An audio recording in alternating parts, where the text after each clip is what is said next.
Aw, dang.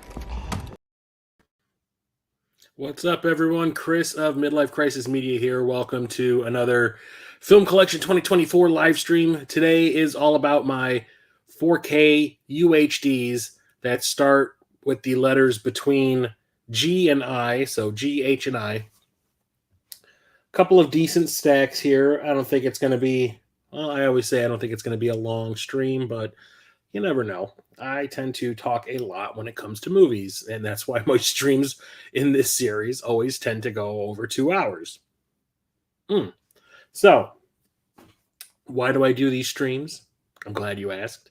One, good content for the channel. Two, it's fun because three, I get to talk to awesome people while I do this. And four, it's good to have a visual record of everything in your collection just in case something bad happens.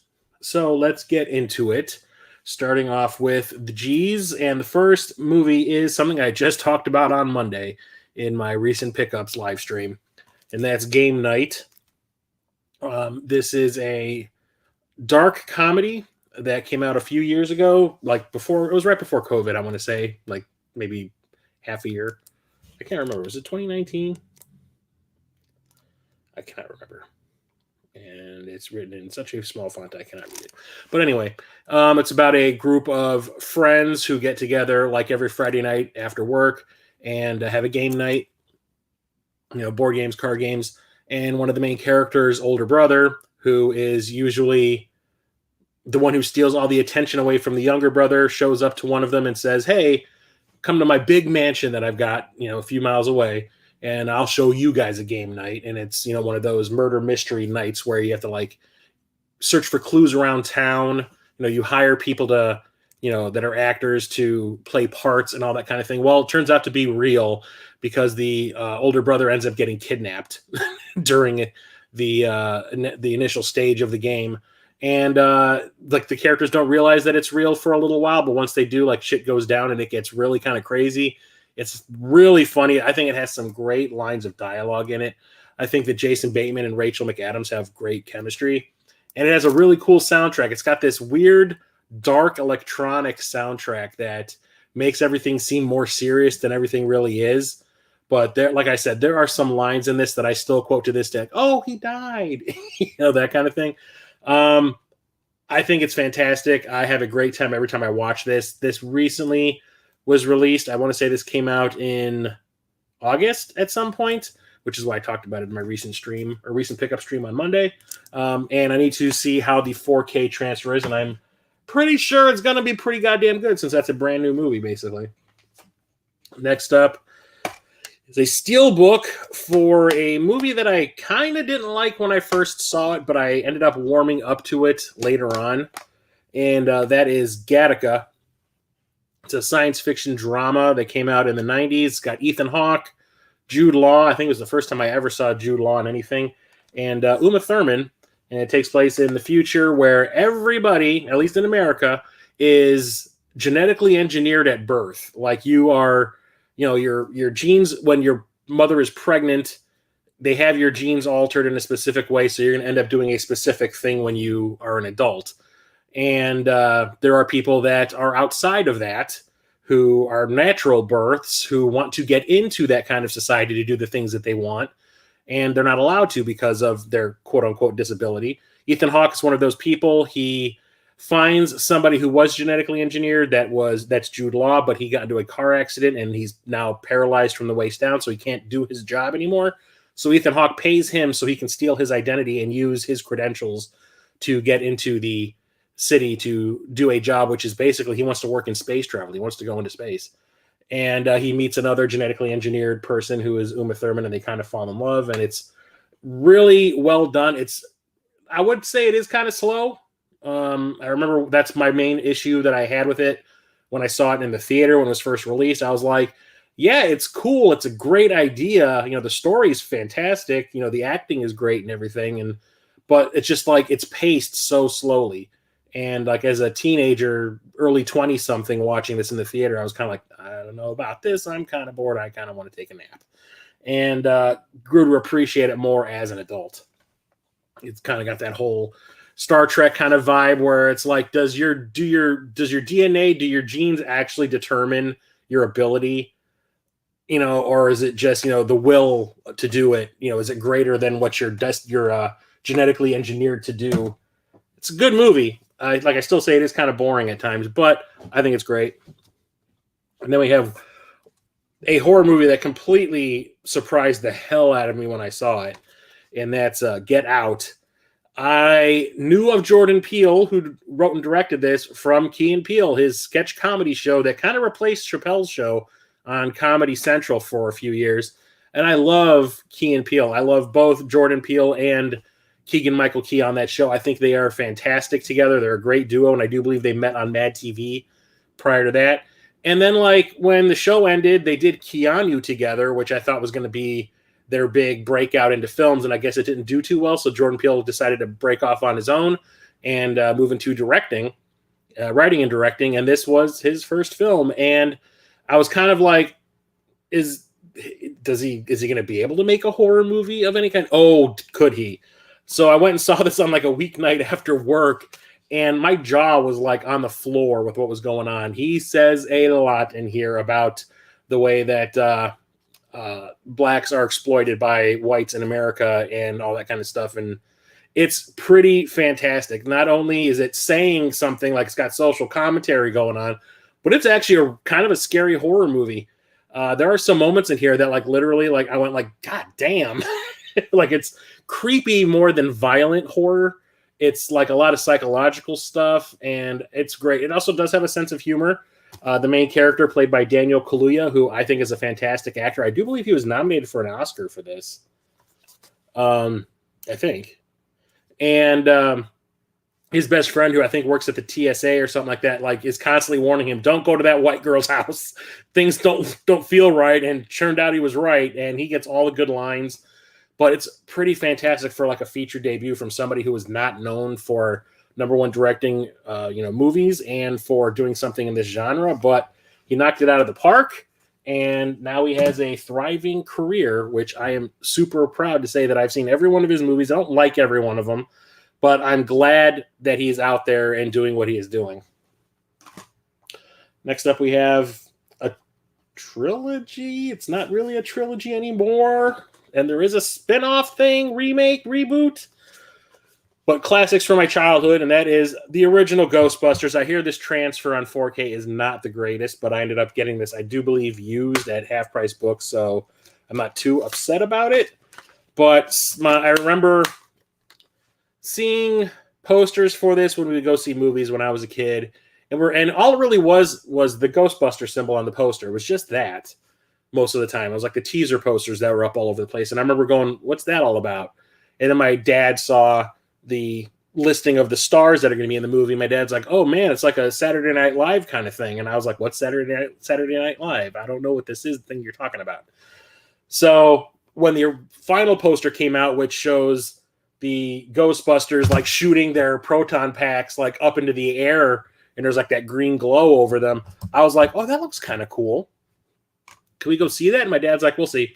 Well, then, my brother and I, this happened more times than I can count. I remember it happened with Return of the Jedi. It happened with Hunter from the Future, and this, and probably multiples of other movies. But watching Saturday morning cartoons with my little brother, we're up way earlier than my parents are because they always would sleep in. And while we're watching the cartoons, they start showing commercials for movies that have just come out, and they started showing the commercials for the Ghostbusters movie, and my brother and I looked at each other, we're like, we're going. So we ran into my parents' room and woke them up, jumping up and down in the bed. You're taking us to see Ghostbusters. You're taking us to see Ghostbusters. And my parents were like, fine. Went out and saw it, and we absolutely loved it. I was just as a little, this came out in 84, so I was 8 or 9. I was probably 8, just watching it with my mouth open, this is the coolest thing I've ever seen. My brother, on the other hand, the opening scare where before they became Ghostbusters, Dan Aykroyd, Harold Ramis, and Bill Murray go to a library to investigate this ghost that's been reported there. And it's a ghostly librarian who, when Dan Aykroyd approaches, does this roar thing and turns into a monster and screams at the screen. Well, my brother, who at in 1984 was probably 4, had the bucket of popcorn that my parents had bought on his lap. And when the ghost does that roar, my brother went and stuck his head in the bucket of popcorn and wouldn't come out for 5 minutes. And all I remember from that was hearing the coming from next to me. And then I look, and my brother's got his head in my popcorn, and my mom is grabbing him by his hair, trying to pull him out, and he wouldn't let his head out. And my dad is just like laughing on the other side of her. And it's like the one memory I have of this movie is my brother and his popcorn head. And then like for the rest of the movie, I can remember you could see light reflecting off of points on his face from where the butter, had, rested on, or he got butter on his face, and it's reflecting the light from the theater, from the grease. I just remember laughing so much.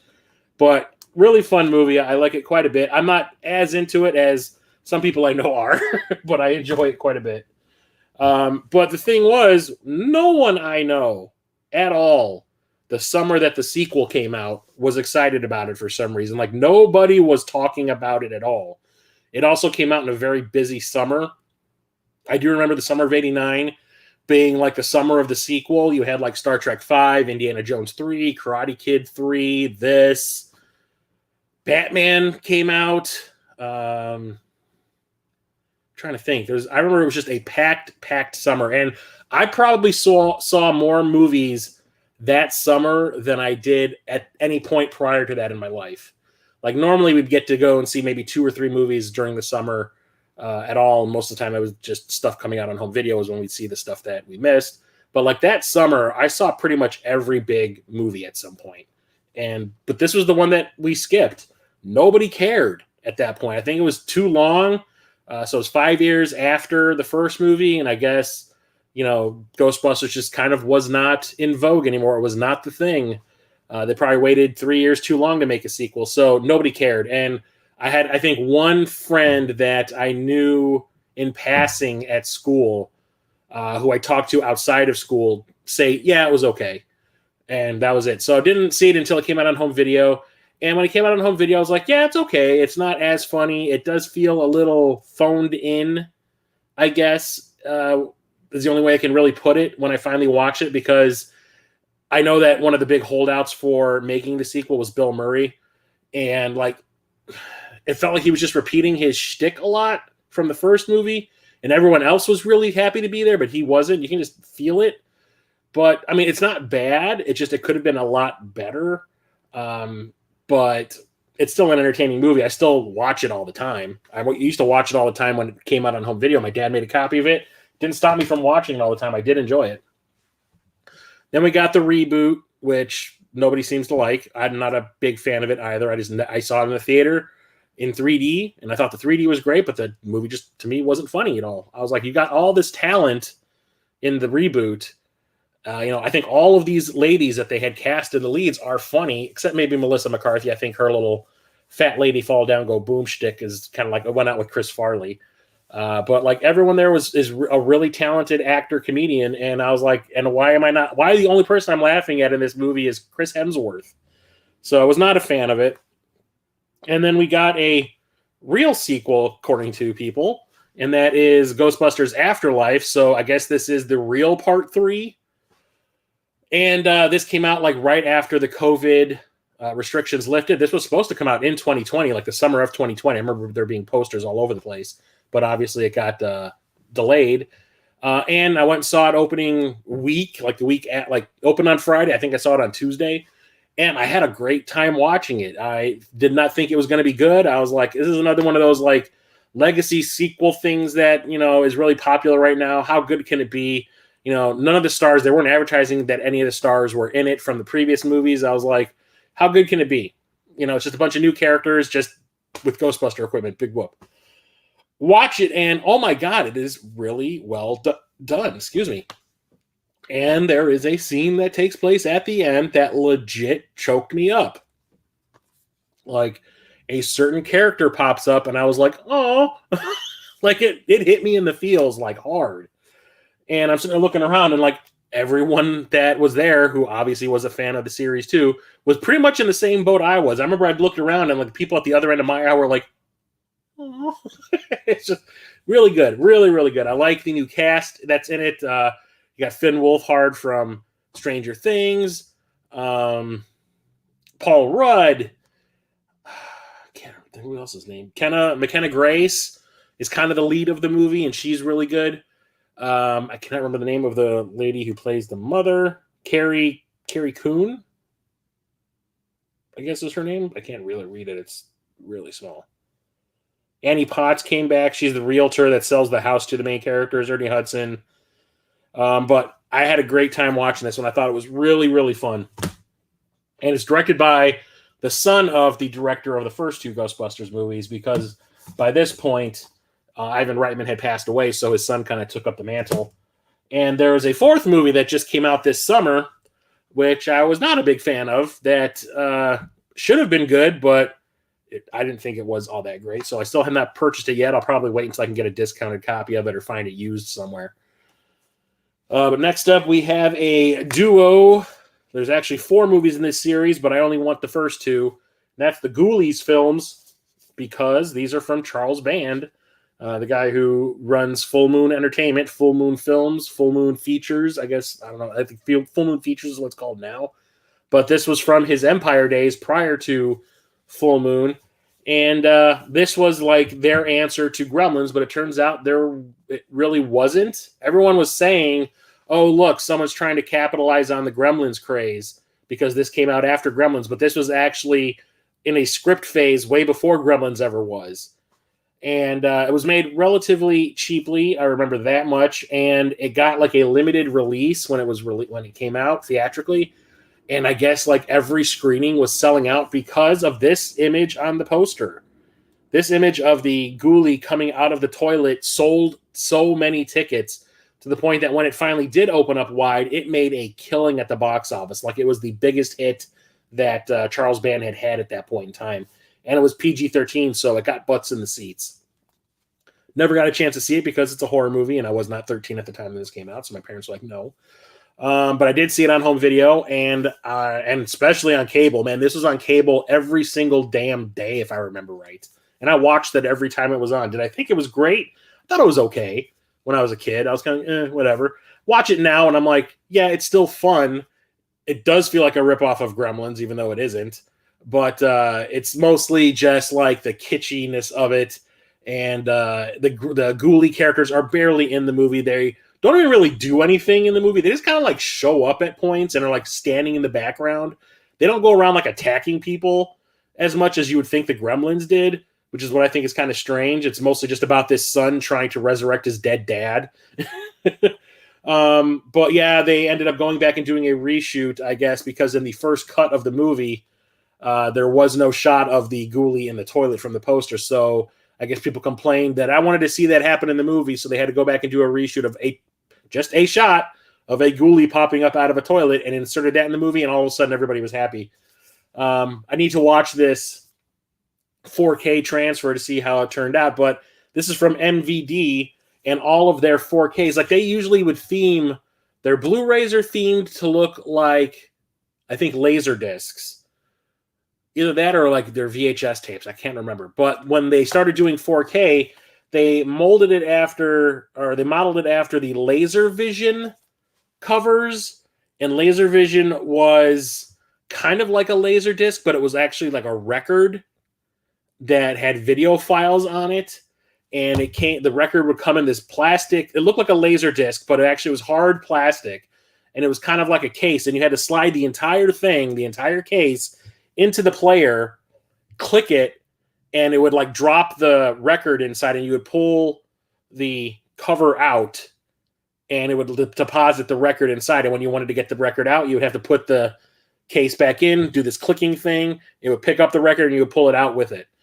And they're modeling their artwork after that. And they even put like wrinkles on there to make it, because these things were notorious for having shitty glue jobs done for the artwork that was on them. So they're kind of mimicking that, which I think is fantastic. And because that was such a big hit, they made Ghoulies 2. And I remember not seeing this one all that often compared to the first one. Actually, this is directed by Charles Band's dad, Albert Band, who I guess directed a bunch of stuff in the 50s and 60s. But like as an old man, I think like when I watch the movies that he directed, especially the ones for Full Moon, they feel like they're of a different era compared to everything else that was being made. So they just feel like they're out of touch somehow and kind of slow. And I do remember this one being kind of like that. And if I remember right, this one takes place in a carnival. But I want to say I've only seen this maybe twice in my life on cable, and I didn't like it. I remember not liking it nearly as much as the original. So I never really had the urge to watch it again. But when this came out, I was like, I got to get it because I want to get all the Empire films, as many of the Full Moon films as at least I remember watching back in the day. So I had to add that to the collection for my Charles Band collection because I'm a fan. So who's watching today? Talk to me. Tell me something. Let me know what's going on. Next up, we have what I think is a very disappointing threequel, or the final chapter of a trilogy. I had super high hopes for this. You have no idea how excited I was. What's up, TJ? What's up? I'm really hype about possibly going game hunting in November, dude. I am super hype. Haven't done anything like that in a while. I need to. I need some retail therapy, if you know what I'm saying. We're talking about Glass here. So Unbreakable, which was Shyamalan's second big hit, was like an unexpected superhero movie. Like the trailers made it look like one. That was the thing I liked the most about Unbreakable, was the trailers made it look like it was a mystery, because all it was this one scene of the movie in the trailer. There was no editing done. It was this one shot scene from the movie where Bruce Willis is sitting in the ER and the doctor's like, you got into an accident, a train crashed, we found you among the wreckage. We just want to know why you have no visible markings. You're not hurt. Out of everybody on that train we found, they're either dead or severely injured. You don't have a mark on your body. What the hell is going on? And I'm like, oh shit. Like, it's a mystery kind of thing. This is going to be rad. No, we go to see the movie and it turns out to be like a superhero and supervillain origin story. And it took me by surprise, and I ended up loving it. It's still my favorite Shyamalan film. And naturally, the movies kind of petered off. The movies that got really kind of stupid. He kind of got arrogant, and his ego started making movies instead of him. And because the Lady in the Water or whatever, he casts himself as the writer who's going to save the world. Bro, get over yourself, bro. I remember I watched that. I was like, I'm done. And out of nowhere, he started having a comeback at The Visit, kind of got him some notoriety. It made some money. And the movie he made after that was called, God damn it. Oh, shit. Now I can't even think of the goddamn name of the movie. Am I going to have to look it up? Because it's not in these stacks, so I don't remember the name of it all of a sudden. This shows you just how freaking tired I am, everybody. James McAvoy.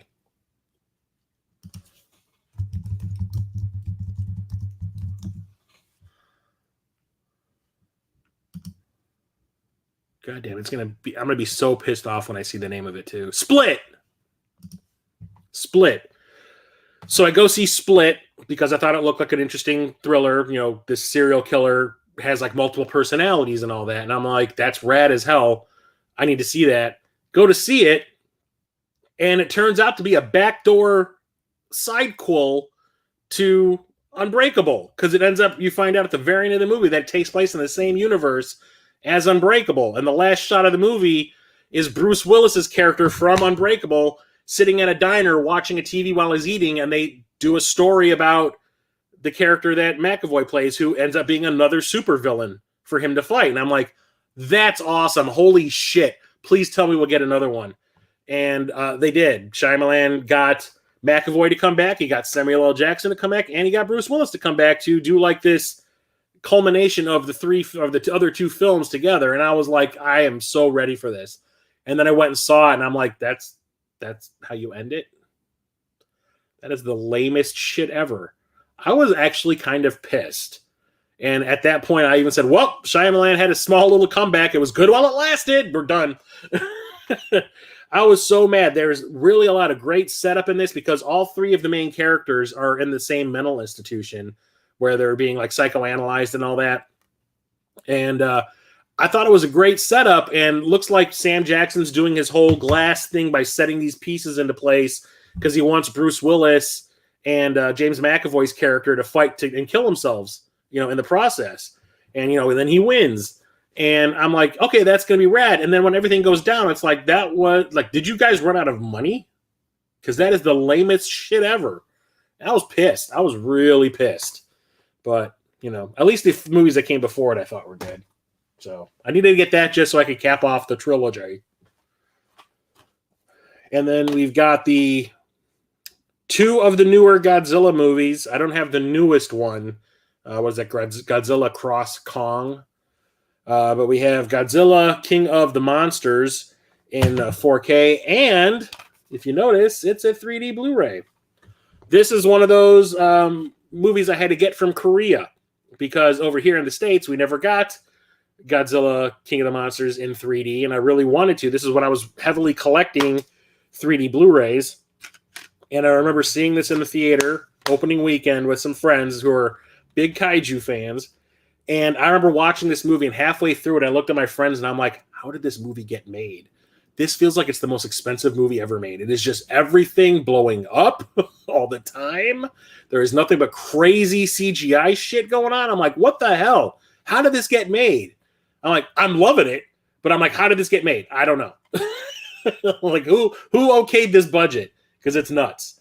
And I had a blast watching. I think it's one of my favorite Godzilla films, like modern Godzilla films. I think it's pretty amazing. And I always wanted to see it in 3D because the friends that I go and see these movies with, the 3D does not agree with them. It gives them headaches. So usually if I go see a 3D movie nowadays, I go to see it by myself. But never got a chance to see it, so I wanted to see how it looked, and it looks fantastic in 3D here. So had to have that. And then the follow-up is what they've been going towards ever since they released the original Godzilla by introducing the fact that, especially at the end of the King Kong, or was it Kong Skull Island movie, where they show that there are kaiju in the universe that Kong lives in, which means Godzilla and him exist in the same universe. So I was really excited when they announced this one, not too long after that one opened up. So went and saw this opening weekend with my friends, and this came out, like, I want to say, I think this was the first big hit once the COVID restrictions lifted. I remember went and saw it in the theater. I remember wearing a mask watching in the theater. It was the first big movie. I think I saw Mortal Kombat just before this. And then we went and saw Godzilla vs. Kong, and the entire theater was sold out. I'm like, there's no chance in hell I'm taking my mask off, even to take a drink in this theater. It is packed. And enjoyed this one pretty much just as much as I enjoyed King of the Monsters. They combined the 2 movie franchises together. It would have been cool to have Tom Hiddleston, Loki, back from Kong Skull Island in here somewhere. Yes, I think so. But instead we have that little girl that Kong has like bonded with that can't speak. I can't remember what country she comes from, but it's like, I think she came from like Middle Earth or Inner Earth or what they call it in the movie. But just as fun and just as nuts. I remember watching in the theater going like, where's the budget coming from? Like, holy crap. And then you see what the budget is for these movies, and it's not that bad. It's not that high. They got some really great CGI people working on these. But this is another one I had to get from Korea because this is also in 3D. And they obviously aren't advertising it on the front. But yeah, this is a 3D film. Let me open it to show up that it is. How have I not opened this yet? I need to watch this in 3D at some point. I need to break my goddamn PSVR out again. Because Mondane Designs just released a video Tuesday, I want to say, that, funnily enough, had nothing to do with video games. He did an entire video all about his 3D Blu-ray collection. And he's been collecting 3D Blu-rays for years. And I wish I realized that he was serious about it, because I would have given him all the ones that I had when I got rid of most of my 3D Blu-ray collection.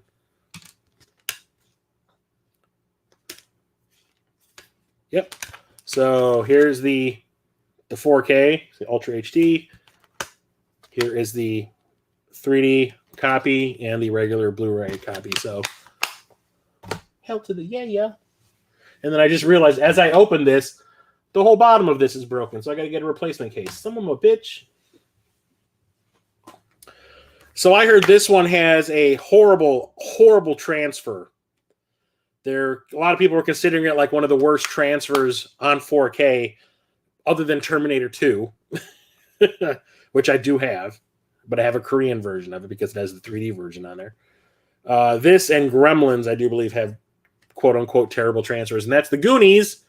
Saw this in the theater. Had my it was one of those movies that we woke my parents up early on Saturday morning saying, "Hey, the Goonies open today. We saw the commercials for it during the cartoons. Let's go, let's go, let's go."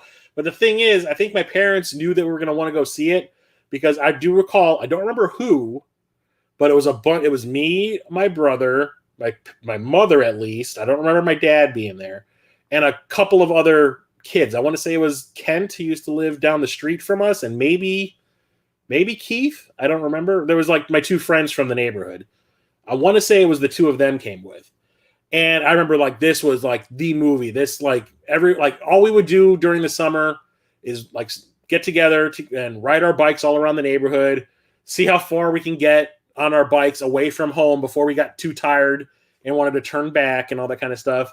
You know, if we had some money, we'd try to ride our bikes to the Kmart that I ended up working at when I was in high school and see if we can buy something at the little cafe that they had in there and then come back kind of shit. That's all we really did. And then watch this and we're like, we need to start digging holes and going looking for treasures. Yeah, that never happened. I'm like, oh yeah, I'm gonna ride my bike over to the local music store and buy a soundtrack from a movie that no one else is gonna want to listen to in my family except for me. But have absolute great memories of watching this all the damn time. And we would watch it on cable, but most of the time we just watched the VHS tape copy that my dad had made. And it stars Ke-Huy Quan, who just recently made a comeback with Everything Everywhere All at Once. And he's now in this new movie with Chris Pratt and the girl who plays 7 or 11 on 7-Eleven, who plays 11 on Stranger Things. Millie Bobby Brown. He's like the third lead in the movie. I can't remember the name of it, though. It's some science fiction thing. They released a whole bunch of pictures of it today. I hear this one does not have a great transfer either. I found this at Half Price Books, and I did not buy this because I think it's a great movie, and I absolutely 100% wanted to have it in my collection. I bought it because of possible censorship. That's the 40th anniversary edition of Grease. Now, I've said it multiple times. I am not a musical fan, but this was one that we watched all the time in my house because my mother was a huge fan of this movie. When we first got our VCR, my dad bought 3 movies, like brand new movies, to have in his collection, like his new collection. And one of them was MASH. One of them was, God, I remember MASH. I can't remember what the third one was, but one of them was Grease because of my mother.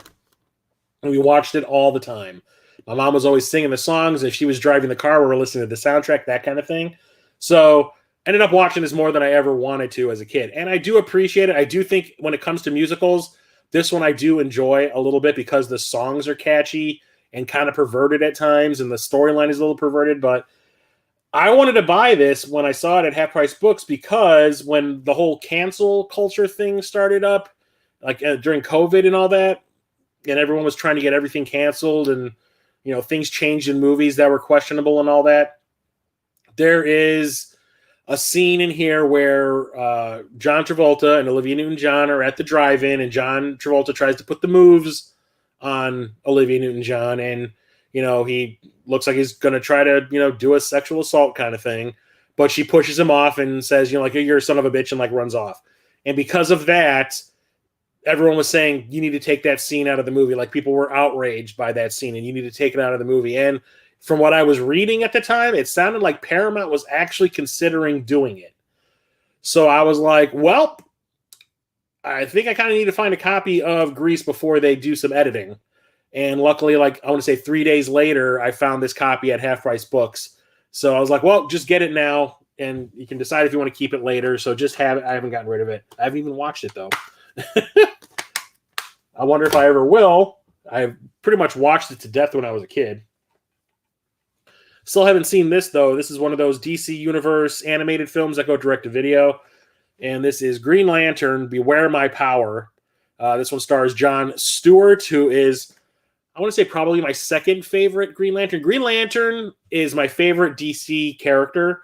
and Silver Surfer is my favorite Marvel character. So anything Green Lantern related, I will immediately gravitate toward. I was super excited about that movie with Ryan Reynolds, and I was so mad when it was over. I was like, that is not what I wanted in a Green Lantern movie. So the thing was, when I was going to Best Buy all the time, looking for movies and all that, this was always sitting there in the 4K section. And it wasn't the Steelbook. I think it was the standard edition. I think I might have seen the Steelbook on those racks they would have by the front door when you would walk into a Best Buy. It was like, the impulse buy kind of thing. But it was always expensive. Usually, like, I would get these at Best Buy a lot, like these movies in the series. And they were always at the most $24. But for some reason, this was like $35, $36 or something like that. And I'm like, I'm not paying that. I'll wait for it to come down a little bit. And then couldn't find it there anymore. And I want to say, like a year or two ago, it was probably like 2 years ago, went to a half-price books that is way out of the way, way north of where I am, with a friend of mine. And we went there to waste time before a movie started. And I went into the movie section and saw this sitting there for like $6. The Steelbook version is like $6 or $7. And I'm like, oh shit, I'm glad I waited. Yoink. And opened it up and all the discs were there. So I was happy. But the thing is, still haven't watched it yet. Doesn't really, starring the voice talents of Aldous Hodge, who ended up playing Hawkman in the Black Adam movie. And Jimmy Simpson. That's cool. I bet Jimmy Simpson plays Sinestro or something. Or maybe he plays Green Arrow. I don't know. I need to watch it. Maybe I'll do that after the stream's over. Next up is The Green Mile. So if you didn't tell me that this was a Stephen King written series of short novels, I never was based on that. I would never have known. I would never have guessed. Kind of like Shawshank Redemption. I remember when Shawshank Redemption came out, everyone was saying like, yeah, it's based on like this Stephen King book. I was like, what?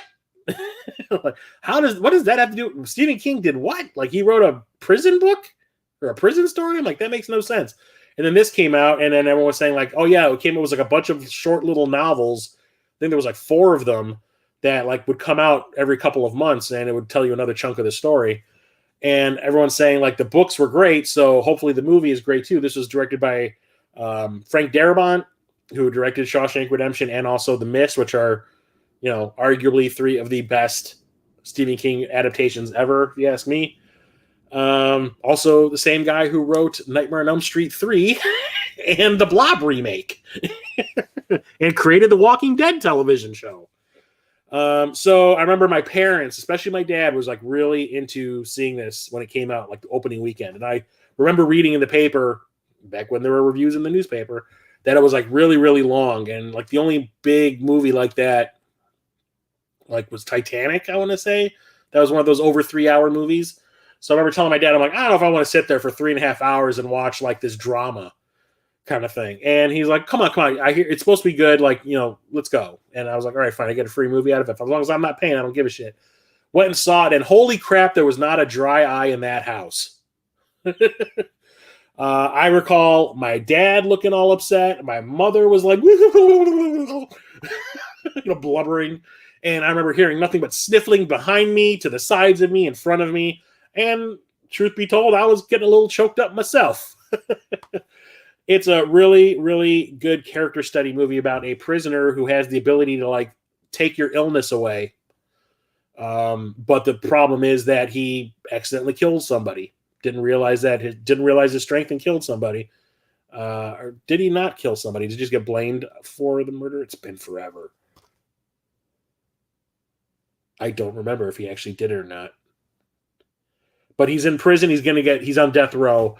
And the guards who kind of, chit-chat with all the prisoners on death row, one of them is Tom Hanks, realize that this guy has these powers, and they try to get his execution, get a stay of execution. It's really, really good. I need to watch it again. Like I said, I can't remember if he actually did the thing he was accused of, or if he got blamed for it. Oh, that's going to kill me now trying to remember. So I was talking about the crappy transfer that Goonies apparently has. Well, the same thing apparently goes for Gremlins. I got this at Target. I remember I went there to grocery shop, found this discounted. I'm like, oh, cool. I bought this before I even had a 4K player to watch 4Ks on. I was like, oh, well, it's got the Blu-ray in it. I'll just watch that until I can get a 4K player. Haven't watched this either. As you can see, it is still sealed. Because once I started to like look into 4Ks and all that, and started hearing everybody complaining about the transfer for this, whatever. But we saw a sneak preview of this in the theater before it opened. My dad used to work at Kraft Foods, and they used to get like special like event tickets every once in a while. I remember at Great America, which is the Six Flags amusement park we have in Illinois, we would get like, they would shut the park down for a day on the weekend and let everyone from Kraft go there and just hang out all day. That happened a couple of times. And then we get like sneak preview tickets. I remember we got sneak preview tickets to go and see Something Wicked This Way Comes and this. And I remember my parents were expecting my brother and I to be terrified by this movie, but we were just laughing the whole time. We thought Gizmo was the cutest goddamn thing ever. The gremlins were not scary. We were just kind of like, oh, look, they're like, like, what do you call them? God damn it. Like cartoon characters, the Roadrunner and the Wile E. Coyote, that kind of bullshit. Where like, they're kind of like cartoon characters that are just causing mischief and shit. It's not scary. Even though like there is some gross stuff going on and there is some murderizing going on in the movie, like it didn't bother us at all. We're just kind of like, this is a really fun movie, and we would watch it every time it was on cable, and the VHS tape my dad copied. So I still have a good time watching that one. I need to watch it again, but I think the reason I haven't opened that is mostly because I want Gremlins 2 on 4K, and I would watch them back to back. Because Gremlins 2 is like another one of those movies, like those Godzilla movies I was talking about earlier, where it's one of those things where, how did this get made? It is so bonkers. Like, who okayed this? I love it, but I'm like, who okayed this? They had some balls. So I just realized during the, what's it called? The collection stream, the movie collection stream that I did for the Blu-rays, that this movie that I've always had sitting with my other Blu-rays turned out it was a 4K. And I was like, oh, well, this moves to another section now. And that is this steelbook I got from Best Buy. So this is their like exclusive steelbook edition of Guardians of the Galaxy Volume 2, which I want to say out of the 3 Guardians of the Galaxy movies is probably my favorite. And when it comes to the Marvel movies in general, probably my 3rd favorite Marvel movie in the entire series. And why is that? It's honestly, it's not just a lot of shoot, shoot, bang, bang action scenes and special effects. There's actually a lot of character development going on in the movie, and it's actually a lot about horrific parenting issues and like the kids of the parents, who have, are suffering from the horrible parenting.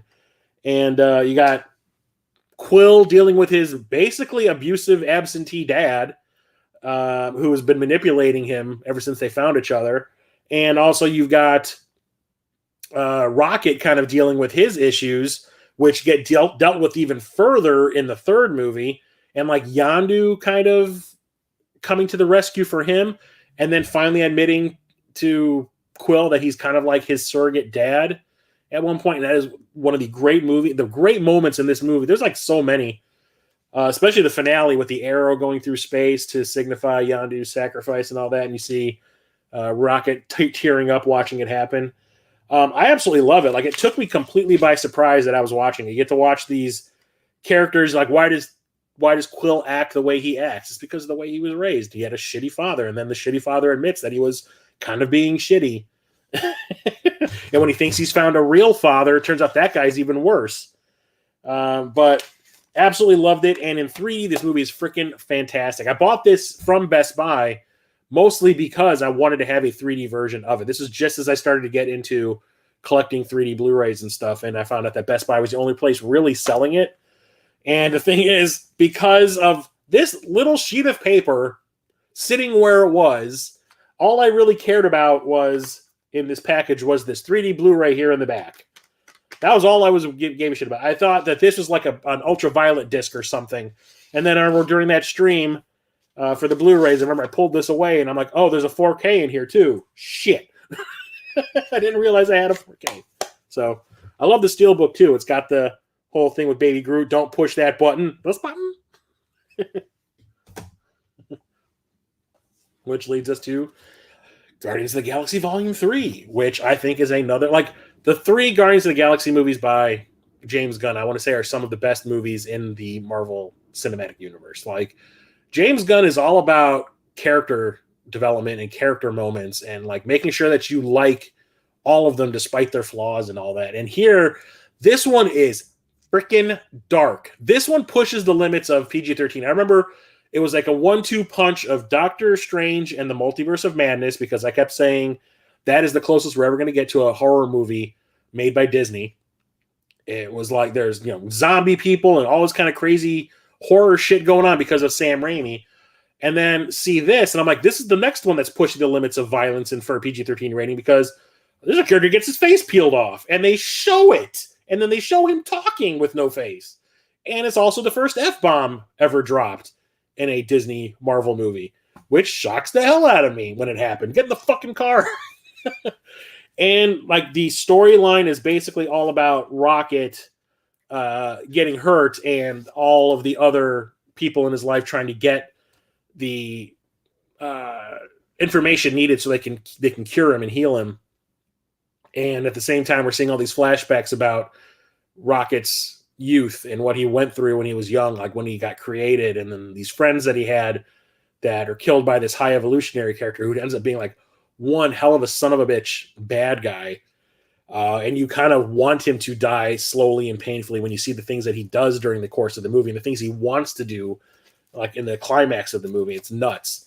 And I saw this twice in the theater. Saw it in D-Box, not D-Box, 4K, or 4K.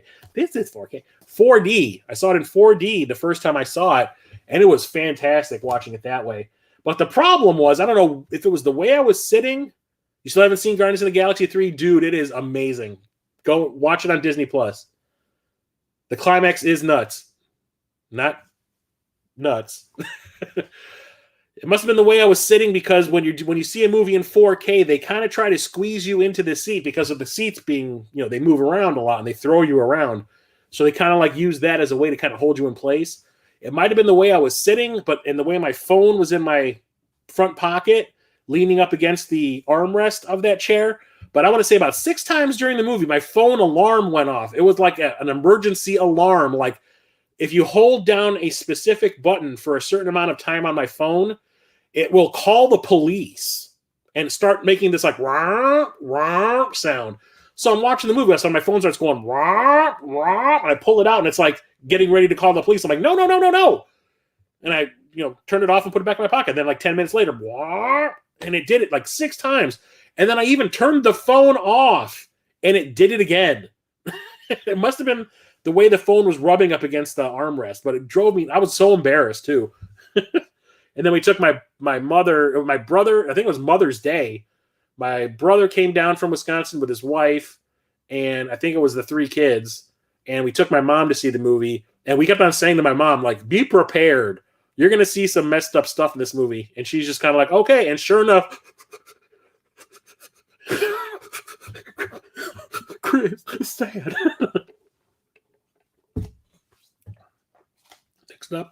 Next up, lemonade dried my throat out. The Guyver. This is based off of an anime, which I was a huge fan of in the early 90s when anime first started coming over here from Japan. Like, I really got into it. And then I remember I saw this before I saw the anime. This came out like in 1991, I want to say, because the anime was so super popular in Japan at the time. So naturally, America's like, we're going to get a jump on that shit. We're going to make a Guyver movie over here, and no one in America is going to know what the fuck it is. And sure enough, it went straight to video. But I remember hearing about it or reading about it in Fangoria magazine and Sci-Fi Log was the science fiction, or Star Log. That was the science fiction version of Fangoria magazine. And like they were making a big deal that Mark Hamill was cast in it. I'm like, Luke Skywalker's going to be in it. I'm there. And never was released theatrically, at least nowhere near me. And when it came out on home video, we went to Blockbuster, rented it, and watched it. And I was like, that was a piece of shit. Okay, I'm done with this. But then the anime came out, and like a couple of years later, and I was really curious as to what it was about the anime that made this movie like a priority to get made. And I was like, okay, now that I've watched the anime, I understand it, but they effed it up so bad. turns out that the movie was edited down from an R rating to a PG-13 rating, and that's why it felt so weird and disjointed. So when I heard that the unrated cut of the movie was going to be on this 4K release, which we never got here ever before this, I was like, okay, I'll check it out. And I remember we talked about it in one of the episodes of The Movie is Starting with this one host that we have on multiple times. This season, we have him on 3 times. And we were talking about its release, and I'm like, yeah, I think I'm going to watch it after we record tonight. And I put it on, and just like what happened when I saw this when it was first released in the early 90s, I fell asleep. It's still not great. Sure, it has a little bit more like gore and some ickiness because it's a sort of a superhero story, kind of like Blue Beetle a little bit, where this alien device crashes on Earth and it latches itself onto this teenager, and whenever he gets worked up, it bursts onto him. It like lives in the back of his neck, and whenever he needs it to, this thing like explodes on him. It creates this suit of armor and makes him like a killing machine. And at the same time, there's like these creatures called zoonoids who are like humans who have been like genetically modified so they can turn into monsters if they need to. And like it's designed to kill the zoonoids. So it's like, I'm like, okay, martial arts, superheroes, let's go, let's check this out. No, it ended up sucking ass. So wanted to see the unrated cut, did not live up to the hype. And even though I had not seen this since the early 90s, I could tell when there was a unrated scene being shown. So I'm like, okay, I don't remember this, so this is new. It felt like it needed to be cut because it was kind of boring. And then when there's like some gore stuff happening every once in a while when there's a fight or whatever, but nothing crazy. So was it worth it? Not really. But there was a sequel released called Dark Hero, which I did not know anything about. I didn't even know it was coming out. Found it at Blockbuster one day when I just went there randomly to see what was new. Rented it because there was nothing else. Let's just hope it doesn't suck as bad as the first one. Oh my God, the second one is amazing. And it's not released on 4K, has not been released on Blu-ray. I still have a DVD of the damn thing, and I will not get rid of that DVD until it comes out in some sort of HD format. But it's awesome. If you haven't seen it, go check out Guyver 2 Dark Hero. Then we have this, which was basically the summer that this came out, there were 2 movies that like defined the 90s for me. And it was the Mortal Kombat film, and then 3 weeks after that came out, this came out, and that's Hackers. And those 2 movies became my everything back in 95 when they came out. So skipped this in the theater because, like I said, Mortal Kombat opened like a week, like 2 or 3 weeks before this did. And at that point, I was like, there are no other movies playing in theaters. The only thing I give a shit about is Mortal Kombat. And I went and saw Mortal Kombat like 7 or 8 times in the theater, like every week. I would go and see it. I don't give a shit about anything else coming out that might look interesting, even though I remember seeing trailers for this and saying it looked pretty cool. I saw commercials on TV. I saw ads in like magazines and whatnot. I even bought some video game magazine. Heck the Planet! Yeah, hell yeah, TJ. I remember I had bought a video game magazine that was also kind of like it covered PC stuff too, and it came with a CD-ROM. And I remember popping the CD-ROM on my dad's brand new computer, the Packard Bell or whatever the hell it was, and to see this, what it was, and it was like a video magazine, and they reviewed Hackers in it. And like the only thing they really talked about was, yeah, the special effects when it came to the hacking is bullshit. Hacking doesn't look like that, but at least the 2 leads are sexy. And that's out of the 6 people that were reviewing it. And the way it was set up was it was like an auditorium at a theater, the seats, and was facing the seats. And there were like 6 people just like interspersed around, and they were taking turns interviewing or talking about the movie. And every single one of them was like, the leads are sexy. The leads are sexy. At least the leads are sexy. I'm like, huh? Can we talk about the movie a little bit, please? So it came out on home video, and I was working at that video store in my hometown. And my boss gives me the sneak preview tape to watch. And he's like, tell me how many copies of this we need to buy. Go take it home and watch it tonight. And then come back tomorrow and tell me how many copies you need to get. I'm like, okay. And I watched it, and I was like, holy shit, why did I skip watching this in the theater? This is awesome. Freaking great soundtrack that's funny. The characters are all likable. Like, it's just super, super fun, and it was, like, hip.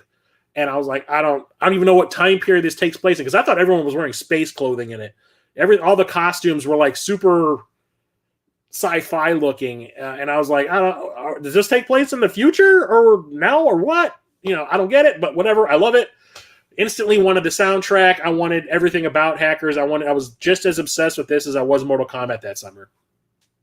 And I went and told my boss, I'm like, you need to go and buy 10 copies of this movie. It's going to rent like crazy. And he's like, okay. And then he took the tape home and watched it. And he comes back, we're buying 2.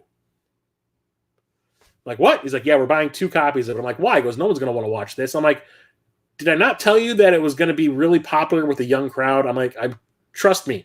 And sure enough, it rented like you would not believe. And then when I would have a copy in the store, if I was working and it hadn't rented, I would put it on because we had a VCR and like 3 TVs hanging from the ceiling in the place.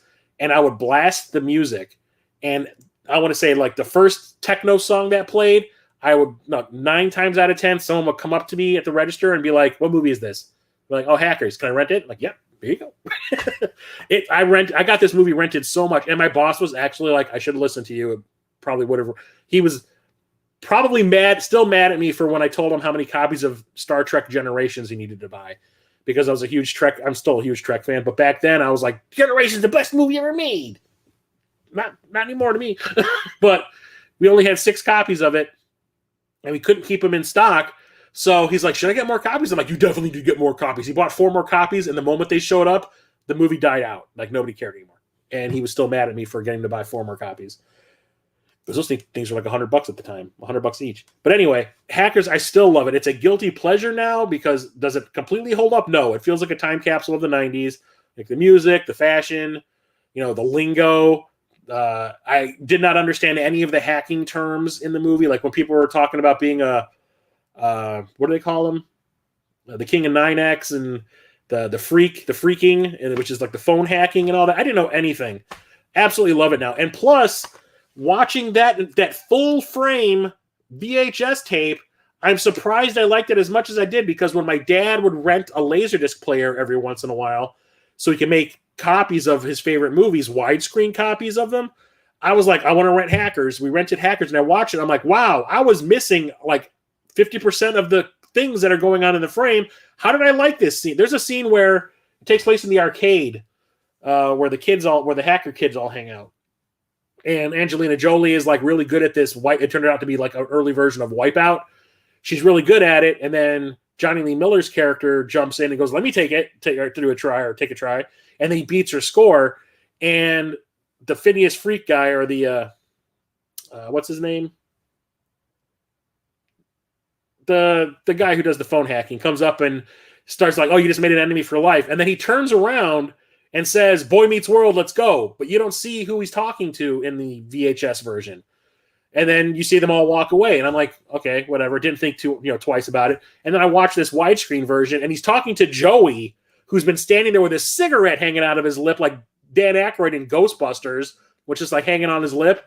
And he turns around and goes, Boy Meets World, let's go. And Joey goes, well, okay. And they walk off. I'm like, I was missing half of what was going on. That's when I started to become really adamant about wanting widescreen versions of movies.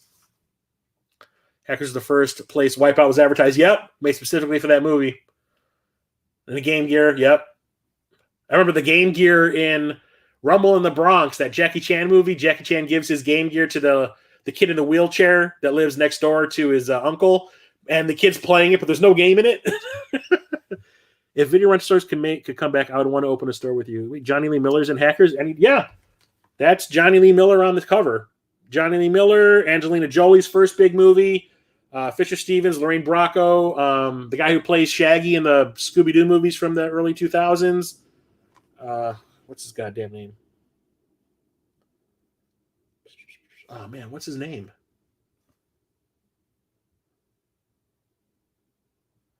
God damn it. You guys know who I'm talking about. The dude from Swim Fan and Clock Stoppers is in it. He plays Joey. It has a lot. Matthew Lillard, yep. I should know him because he's a huge Dungeons & Dragons nerd, and I see him pop up in other people's, like the popular D&D streamers. I see him pop up in their streams every once in a while. But yeah, he's in it. He plays serial killer. He's like the only person who's not really a hacker. He's just basically a mooch, and he gets all the good lines. So I highly recommend it. It's awesome. It is so much fun. But like I said, it is a very 90s movie, so prepare yourself. Next up, we have these two. Whoa, excuse me. These two horror comedies, which I had no interest in seeing at all. I remember seeing the trailers for the first one. Every time I would go and see a movie, because it's a PG-13 horror movie, they would show it. Excuse me, now I got the hiccups. They would show the trailer with everything. And I was like, no, I'm good. PG-13 horror movie. I need to take a break for a second. I got the hiccups. I'll be right back. God damn it. That sucks.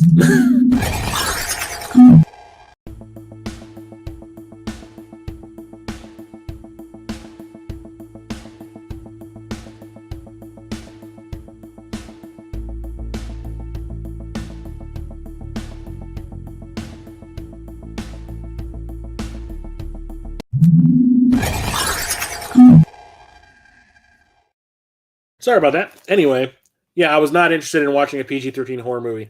But then I went out game hunting in Wisconsin, TJ, with Rocket Sauce from the Cartridge Club. And I ended up buying more movies that day than I did video games, because he took me to a lot of like multimedia like resale shops that had games and like physical media movies. And like I kind of went crazy for movies because I found them at this, like, I think it was like Mega Media something store. I can't remember. Mega Media Mall. I don't remember. But like their movies were like $3 at the most. And I was like, I just went like this and this and this and this and this. What, video games too? Okay. And I ended up buying a copy of Happy Death Day because it was cheap. And I was like, by the point I bought this, the sequel was already out and playing in theaters.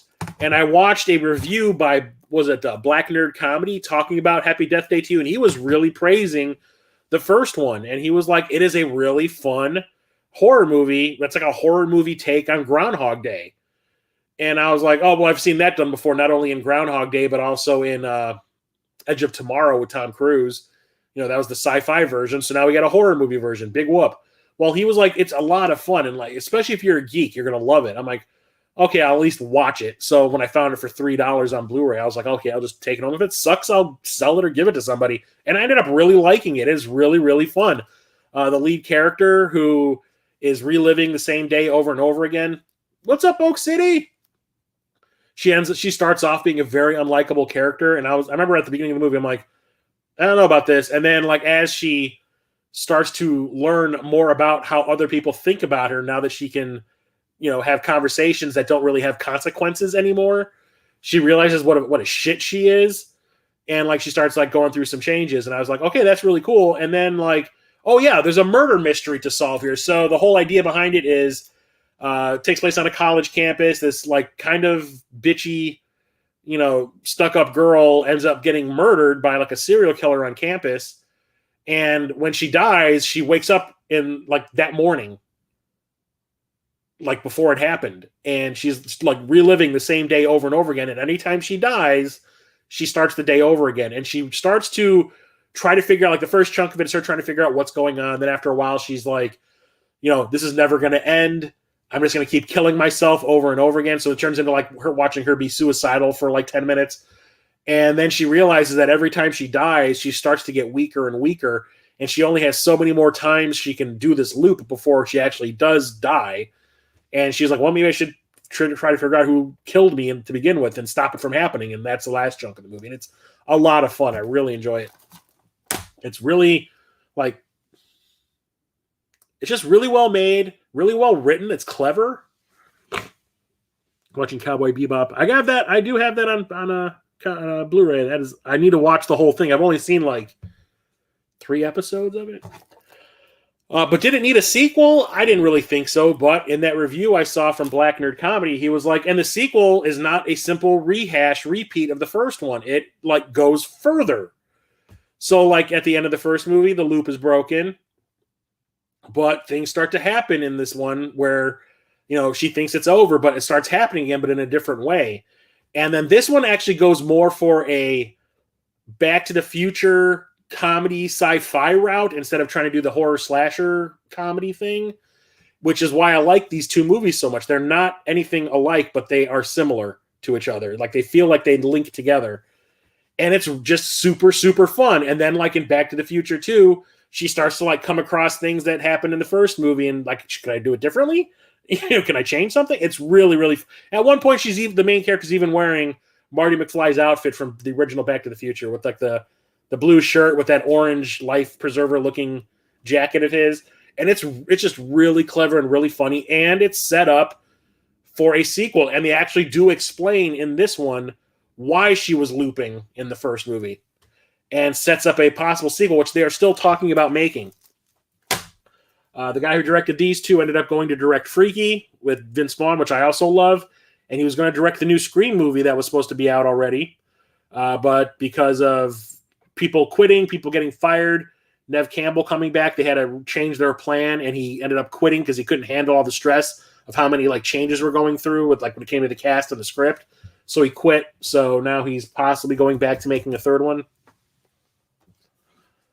And next up we have Hard Target. So this is John Woo's first big American action movie after he came over from Hong Kong.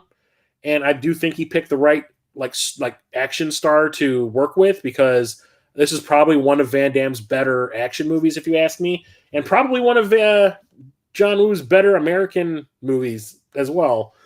So it takes place in Louisiana, and there is a most dangerous game situation going on with a bunch of rich people like getting a bunch of homeless people, paying them a lot of money and saying like, okay, now we're going to hunt you.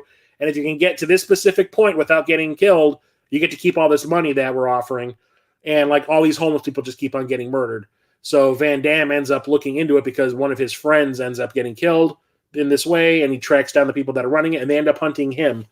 And turns out he ain't going to take that shit from no Cajun. And the reason I wanted this so bad is this is also one of those movies that got edited to create, like, you butchered in the editing room. My brother was a huge John Woo fan back in the day. Like, he was huge into his Hong Kong movies. And then naturally, he had to run out opening night to go and see this because, you know, John Woo was his everything at the time. And he even said, like, it's fun, but you could tell that, like, there was supposed to be more to it.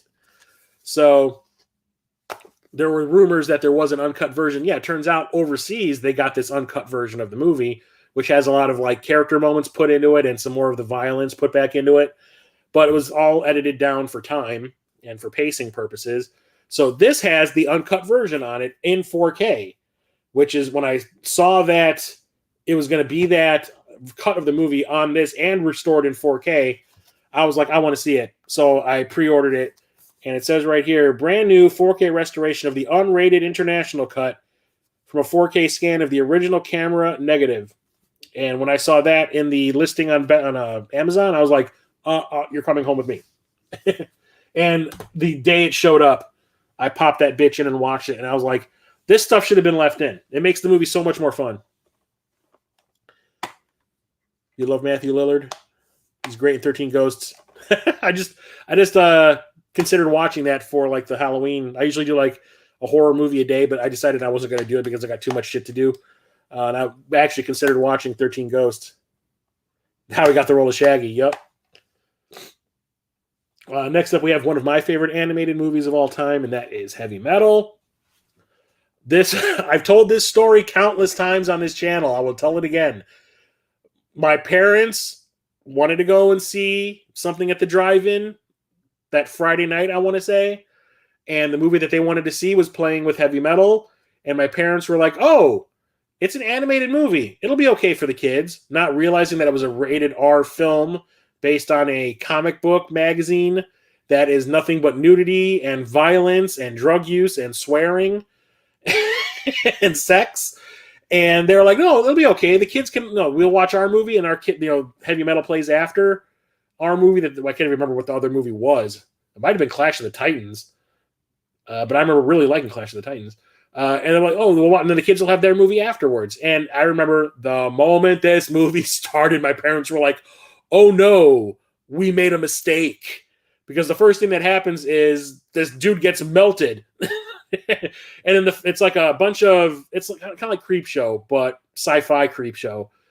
And there's even some horror stuff in there too. So it's a bunch of like little anthology stories linked by this green orb that is like is made of pure evil. and how it's influenced things and people over time. And each story has to deal with that orb in some way. And the first one takes place like in the far future in New York, and this cabbie gets a fare from this girl who's being chased by some gangsters who want this orb thing that she and her father have found, and they end up like the first thing they do is they end up fucking, and it's like this naked sex scene of like animated sex scene of the two of them. My parents were like, "Oh no, okay, maybe we should pay a little bit more attention to what's going on in these movies that we're going to take the kids to see." But we made a big mistake, and my parents were like embarrassed. Like, can you imagine? Like, I'm sitting in the back seat of this car that we had. I can't remember what it was. It was a Chevy something. And they had put the back seat down so it was like flat. So if we wanted to lay down and fall asleep, we could. And my parents trying to reach back and cover our eyes so we can't see the things that are going on, like the boobies and the ass and the bush. So we can't see it. They're trying to cover our eyes. And we're like, get out of here. Get out of here. Get out of here.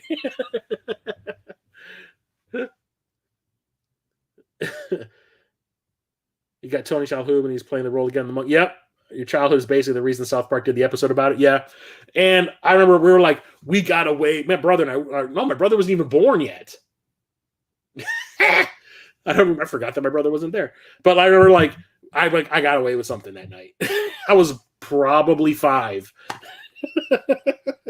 That's awesome. But this artwork on the cover is from the final story of the anthology story. It's about Tarna, who's like this ancient warrior who's like destined to destroy that orb. That's probably my favorite of all of the stories, but all of them are fun in their own way.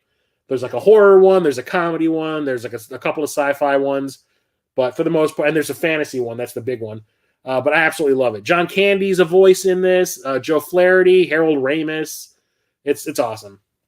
And on the back, you have some more artwork, which is the ship is from another story, and the character inside is from a different story.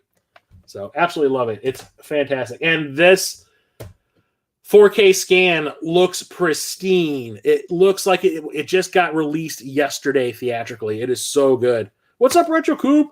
And the other thing that's cool about this is that it comes with a Blu-ray of the follow-up movie, Heavy Metal 2000, which is made by Kevin Eastman, who created the Teenage Mutant Ninja Turtles.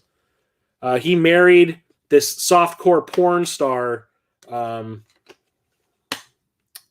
God, what's her? I can't even remember what her name is.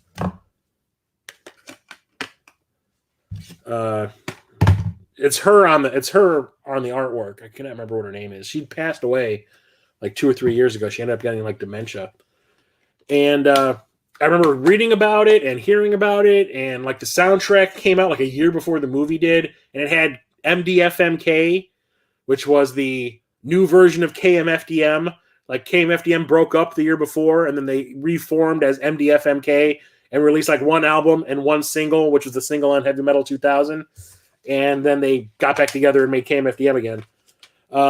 So I was like into it for that, and then turns out it was so bad that it got sent directly not to video but to Encore. And I remember I set the VCR to record it off of Encore and watched it, and I was like, wow, I understand why it never got a theatrical release, because that would have pissed a lot of people off if they actually paid to see it. So it's super bad. So getting it on here, or with this set, so I don't have to buy a separate copy of it to get like a complete collection of the 2 movies, I'm completely fine with. And it was a normal priced Blu-ray or normal priced 4K, so I basically got Heavy Metal 2000 for free. Yeah, it's not good, Retro Coop. It's not good. She was a ball buster. PG-13 was a thing brewing in letters, and Spielberg got the credit. Yeah, Spielberg did it for Indiana Jones and the Temple of Doom and Gremlins. They both said those should have been they're not horrible. They're not graphic or scary enough to be R, but they're definitely more intense than a PG rating. And yeah, because of Spielberg, they got PG-13. Oh, God. I can't remember what her fucking name is now. I'm going to look it up real quick. Give me 3 seconds. And it's going to piss me off when I see her name, too. Julie Strand. Julie Strain. Julie Strain, the softcore porn star. She was trying to like break into acting. She was married to Laird from the Teenage Mutant Ninja Turtles duo that created the characters, and then he basically got the rights to heavy metal and made a movie for her. And it's not an anthology movie like the first one. It is one story about her trying to avenge her family's murder by this like pirate guy that's played by Michael Ironside. It's not great. But anyway, next up we have Hellboy. This is the first one by Guillermo del Toro, and this is also the unrated cut. This has the director's unrated cut and the theatrical cut. And I remember watching the trailers for this movie and like the look of Hellboy. I didn't really know anything about this character prior to seeing the trailer. I remember hearing the name thrown about in stores, like go to comic shops and whatever, and I'd hear people talking about Hellboy, but I didn't really know anything about him until I saw the first trailer, and I was like, that looks rad. I kind of want to know more. So I remember going to my local comic shop, and I bought every graphic novel that they had. And it turns out I bought all the ones that were available.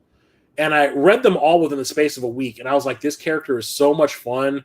I love the whole Lovecraftian twist to it. And it's kind of horror and kind of action and kind of comedy.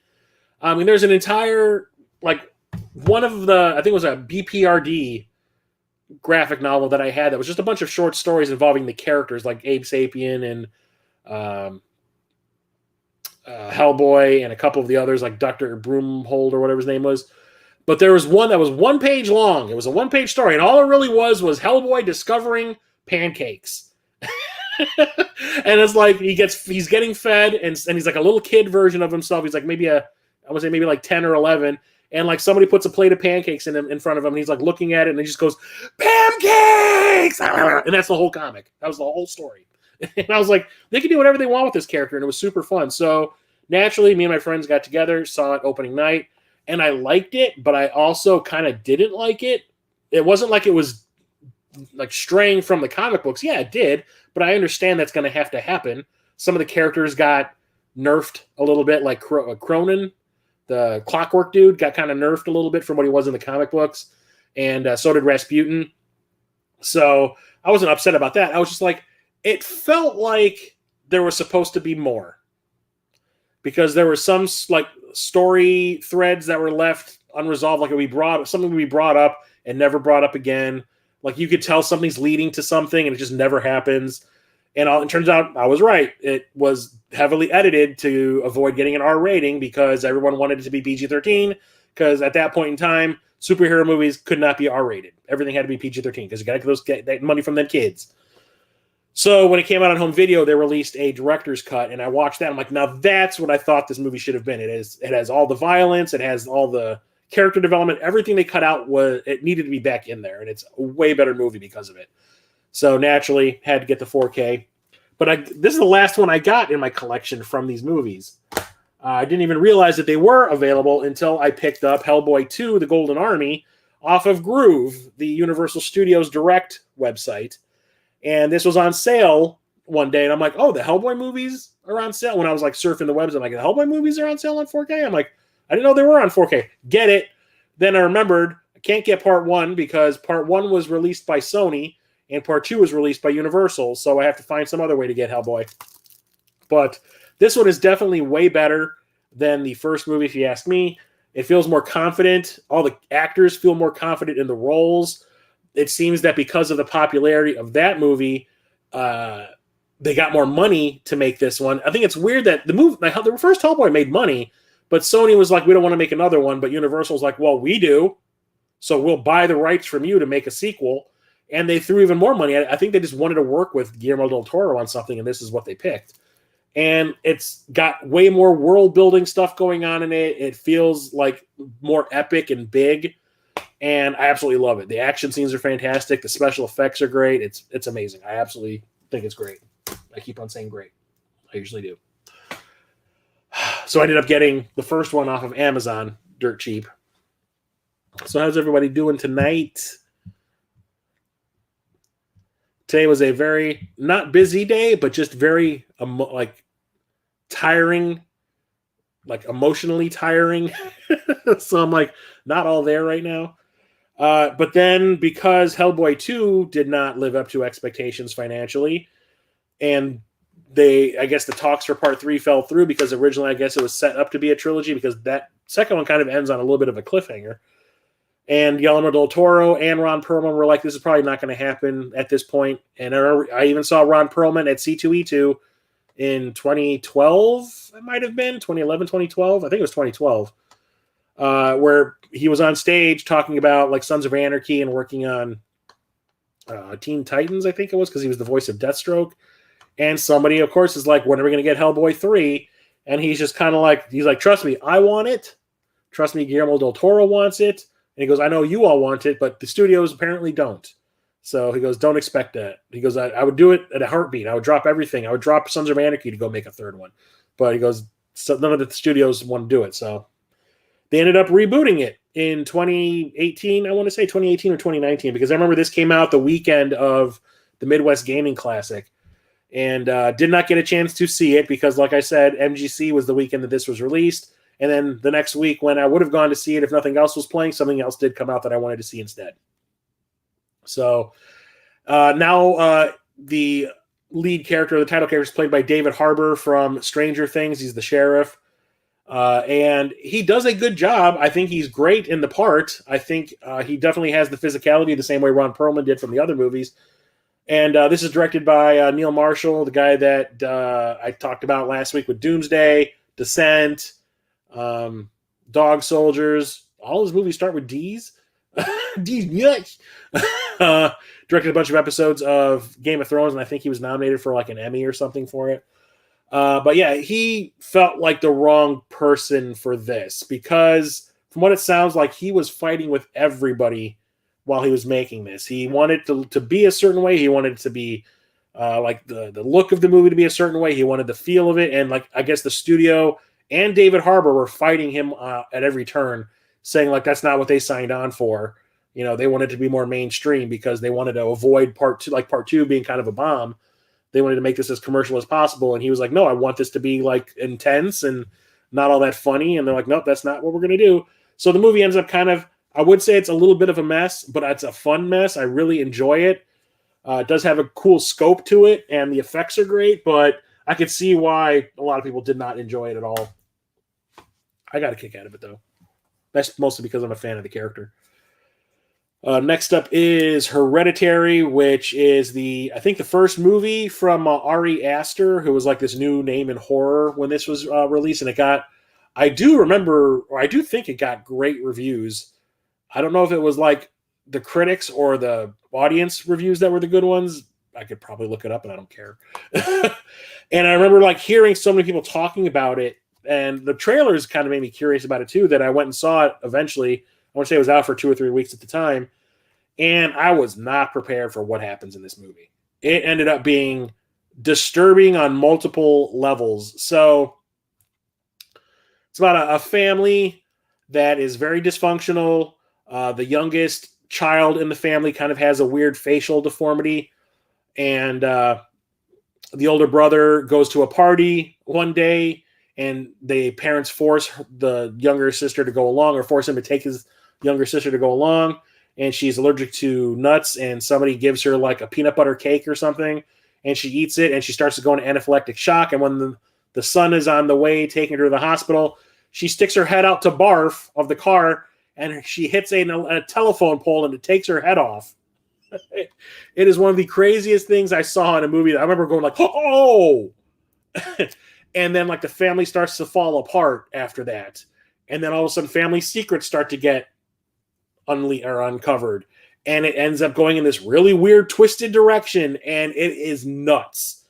Toni Collette freaking owns this movie. She like is in a constant state of panic the entire movie. And like, it's like hard to watch her at times because you're like, oh my God, I can't imagine how many gallons of water you needed to drink before going to shoot that day, because the amount of tears you're going to have to shed for whatever scenes you're in. It is absolutely nuts. But when it was over, I was like, that was really, really cool. It was not what I was expecting, and I think I like it. So I was really curious about his next movie, which was Midsommar, when I still haven't seen it. I saw it. I still don't own it. And then here's one of the most hated movies of the 80s, but I have a soft spot for it because I used to watch it every single time it was on cable. And that is Howard the Duck. This was George Lucas's big misfire. Well, everything he did that wasn't Star Wars was a misfire, except for American Graffiti. So apparently George Lucas was a real big fan of the Howard the Duck comics from Marvel and thought that that would make a great movie. And America just wasn't ready for it. The Howard the Duck that shows up in the Guardians of the Galaxy movies, 100%, but a movie of his own, probably not. And this is another one of those movies that probably should have been PG-13 because there are duck titties. There is possible bestiality going on in this movie. It is really kind of crazy. And one of those things where if I were my parents watching this movie with my kids, I would have been like, turn this off. This is a little too much. There's a lot of stuff being insinuated and all that. And I don't know if I want you learning about this kind of stuff at your age. Didn't see it in the theater or anything. I don't even think we rented it. I think I saw it first on cable and ended up like loving it because it's got like Industrial Light and Magic behind the special effects, which are fantastic. John Barry, who composed the music for like 90% of the Bond movies at that point in time, and The Black Hole did the soundtrack.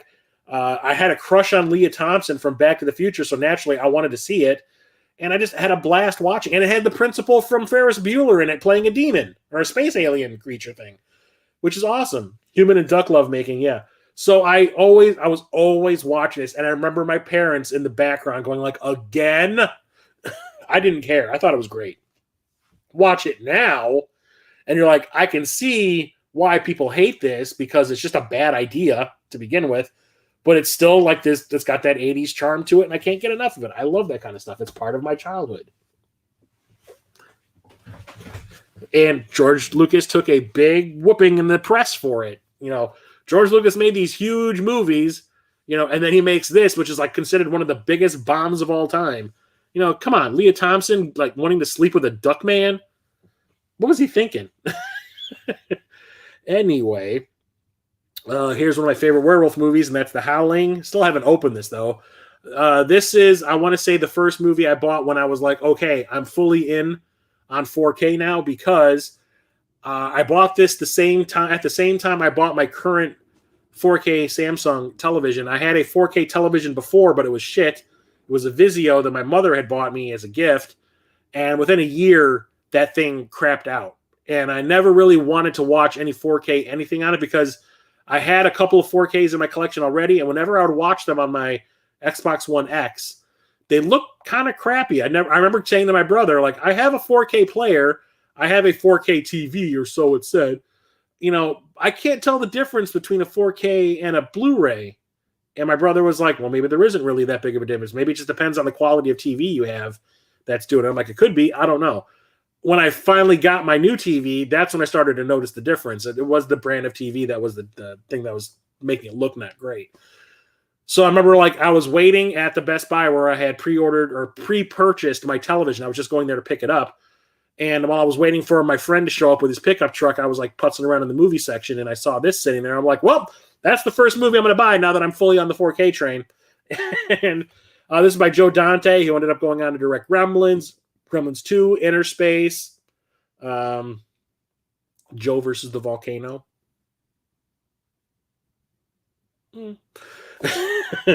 But yeah, this is a werewolf movie that I think has, number one, another great 80s werewolf transformation scene, like where somebody turns into a werewolf in your face. And it's the guy who played the Doctor on Star Trek Voyager that's changing. He plays the lead werewolf in the movie. First, he digs a bullet out of his skull, and then he turns into a werewolf. But it's actually kind of making fun of werewolf movies at the same time, at least like the cliches from werewolf movies. So it's kind of like part comedy, part horror movie, and I just really, really like it. My dad was a huge fan of this movie to the point where when the sequel came out, my dad was like, I don't give a fuck what the rest of you have planned this weekend. I know I am going to go and see Howling 2. The rest of you can do whatever the fuck you want. And I remember we're like, okay. So my dad, we go to the movie theater, all of us, my mom, me, and my brother go and see something. My dad goes to see Howling 2. And I remember Our movie let out first, and we're waiting outside the theater for my dad. And when his movie let out, I remember him coming out of the movie theater with his head down, and he looked so disappointed and kind of mad. And my mom was like, "How was it?" And he just kind of goes, "I don't want to talk about it." And that was it. Werewolf sex. Yep, werewolf sex. Ultra high def werewolf sex. You can count the strands of fur. Where that fur is at, I ain't saying. Use your imagination. The last H movie is The Hunger Games, The Ballad of Songbirds and Snakes. This came out, I think, last year. It's a prequel to the other Hunger Games movies with Jennifer Lawrence in it. So this follows around a young Snow, who was played by Donald Sutherland in the other movies, and how he became involved with the Hunger Games and why he is the way he is when you catch up with him in those movies. So this takes place, I thought originally, because I hadn't seen it, I bought this blindly at Target. I went there to grocery shop one day, and I always go to check out the movie section. And they had this discounted to like $15, and it had only been out for about a week, which makes me think there was some kind of like error with pricing. So I was like, I don't care if I haven't seen it for $15, and it just came out and it's normally like $35. I'm like, I'll get it before they realize their issue. And sure enough, it rang up for $15. And then I watched and I was like, it's okay. I didn't think it was great. Number one, it is way too goddamn long. And it kind of it's drawn out like you would not believe. And I thought it took place during the first Hunger Games. No, it takes place like, I want to say 10 years into the Hunger Games. And Snow's character his family comes from the rich side of things. At least they were, but they're running out of money. And as a job, Snow takes a position as a trainer for like one of the people who's going to compete in the Hunger Games. And he ends up falling in love with her. And it's all about him realizing that he's being duped somehow, possibly. Does she really like him? Is she using him the same way he's kind of helping her to get in a better position with his family? And it's like, it's all right. It does not star anyone as entertaining to watch as Jennifer Lawrence. There's the lead, I can't remember. She's the one who's playing Snow White in that new live-action Snow White movie they have coming out through Disney. Rachel something. And she sings a couple of songs, and she's got like attitude, but like the whole movie just seems really aloof and unlikable. So I was just kind of like, I don't really see the point. But it has a really good cast. No sex in the Hunger Games. I'm sorry to say no. So now we're in the Eyes, and there's not that many movies in the Eyes, but first up we got In Bruges, which is another movie I really didn't know anything about.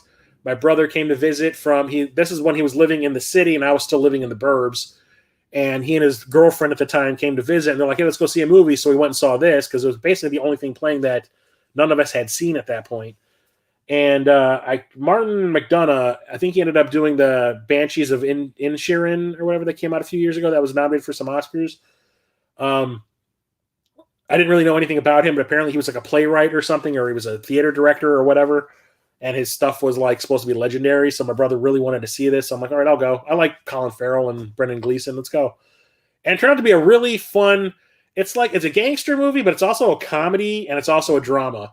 So it's like these two assassins are like banished to this town in, what is it? The Netherlands or whatever, called Bruges. And they just keep bickering amongst themselves. And then their boss comes to kill them, who's played by Ralph Fiennes. And it's actually really fun. The characters are really likable. It's got a couple of moments where like, holy shit, when it comes to like out of nowhere violence kind of stuff. But it's a really, really fun, entertaining, like gangster movie, character study kind of thing. And then we have one of my favorite movies of all time, and that's Inception. So this is Christopher Nolan's movie with Leonardo DiCaprio, where you go into dreams and then into dreams and then into dreams and then into dreams. Super creative. I remember like seeing the trailers for this and going like, those special effects are something else. And number one, I do like Christopher Nolan. Well, I liked Memento, his first big movie.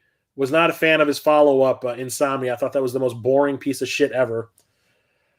So like when he started doing the Batman movies, I was like, okay, now we're talking. And then this was, I think, between Dark Knight This came out between Dark Knight and Dark Knight Rises.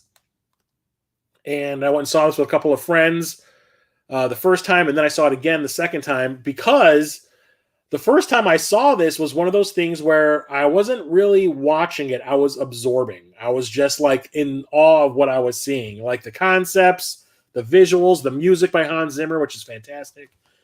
Just like, this is one of the coolest things I've ever seen. It's about a bunch of people whose job, you pay them to go into people's dreams and possibly plant an idea in their head that will make them change the way they do something in reality. And it's like, it kind of like turns into a heist movie, but in dreams. It's really kind of cool the way you see like the world building going on in the movie. It's fantastic. And all the actors in it are great. I like everybody in the movie. The special effects are fantastic. The music is great, like I said. And it's just like, it's really like a mind-bending sci-fi action movie. I absolutely love it. And then the final moment, is it real or is it not? I was one of those things where I'm like, you can kind of see it shake. The top thing at the end. Like, you can kind of see it shaking. They might be in reality, but are they? Like, it leaves it hanging, and I absolutely love it. Next up, we have The Incredible Hulk, the second MCU movie. And I kind of thought it was weird that you've got, like, I didn't really think that when Iron Man came out that it was going to try to start this whole shared universe thing until, like, the after credit scene pops up and Nick Fury's like, hey, I'm starting this thing called the Avengers Initiative. End of credits. And then, like, that same summer that Iron Man came out, they already had a second movie coming out. But for some reason, this came out through a different company. It was because Paramount owned the majority of the Marvel stuff at that point in time, and Universal still owned the rights to the Hulk character because they had bought the rights to make that Hulk movie in the early 2000s with Eric Bana that everybody hates. So you have Paramount releasing Iron Man and Universal releasing The Incredible Hulk, but they cross over because Iron Man pops up at the after credits scene in this. And this is one where Eric Bana. Edward Norton is playing Bruce Banner, and Liv Tyler's playing his girlfriend. And this one is what I wanted when it came to an Incredible Hulk movie. The one that came out with Eric Bana, it's got cool stuff in it, but I did not want this existential drama bullshit in a superhero movie. I wanted a superhero movie, and this gave it to me. The effects are definitely better. I like what it's setting up when it comes to villains and all that, like with the leader being set up and Abomination being the villain and all that. And it's just a lot of fun. It's just a lot of fun. Shit just blowing up by a big green monster kind of stuff. I absolutely loved it. Is it the best movie in the MCU? No, but I do have a good time watching it. And this was one that I upgraded to 4K because this never was released in 3D. And I don't want to get rid of my 3D Blu-rays of the Marvel movies. So I was willing to get rid of my old Blu-ray copy because, like I said, no 3D version of it available. So I upgraded that to 4K. There is a steelbook that I guess was exclusive to Best Buy for this that goes for over $100. And I remember seeing it on eBay and going, nope. Next up, we have Incredibles 2, which I will say I think is better than the first one by a long shot. Don't get me wrong, I love the first one, but this one, just everything about it is just so much better. The characters are a little more fleshed out, like the story's better. I like the fact that you actually can hear the age in the people's voices, like Holly Hunter and Craig Nelson are pretty old at this point in time compared to when they made the first one. So you can tell that it's been like 15 years, and I liked it a lot. But this was just a lot of fun, a real cool superhero like movie for kids. Absolutely love it. I like the fact that this one actually focuses more on Elastigirl than the husband this time around. And if we brought more movies in the series, I'm pretty sure they're going to start following the kids around instead of the adults. So we'll see. But I think the thing I remember the most about seeing this, I've only seen this once, but the thing I remember the most about this was seeing the Bow short before the movie started. Whenever you see a Pixar movie or Disney cartoon movie, there's always like some sort of short film that they show beforehand. And I remember seeing this with my mother. I went to visit her for, a Saturday or whatever, and this is the movie that we ended up going to see. And they showed Bow beforehand, and my mom bawled like you would never seen an old lady bawl before. No! Next up is Quentin Tarantino's Inglourious Bastards. Saw this twice in the theater. Once on my birthday. This is one of the only times that a movie I ended up liking came out on my birthday. It happens very rarely. But I had to go see Quentin Tarantino's new movie. And especially when it's like this alternative revisionist history thing where it's about a bunch of soldiers led by Brad Pitt who are basically sent to Germany to hunt down Hitler and kill him. And I'm like, you do it. You go ahead, you do it. And of course they do. Revisionist history, like I said. But this is the movie that really introduced me to Christoph Waltz. I have never heard of the guy before, and this is the first thing I ever saw him in. And after the movie was over, I'm like, I want to see that guy in every fucking movie I ever see now. That guy is absolutely fantastic. That's the one thing I always take away from this movie is Christoph Waltz is a fantastic actor. And then you see him in Django Unchained, you're like, yep, I told you so. And then you see the Green Hornet, you're like, oh, God, he can be in bad stuff too. God.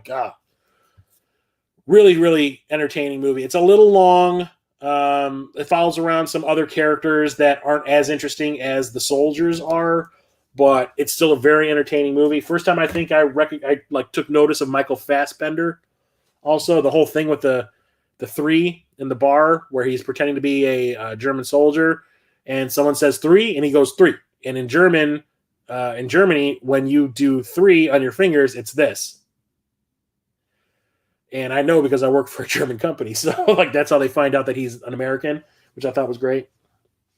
And you want to talk about disappointing. Ugh. And that's Injustice. This is one of those DC animated movies. This is based on the video game by NetherRealm Studios.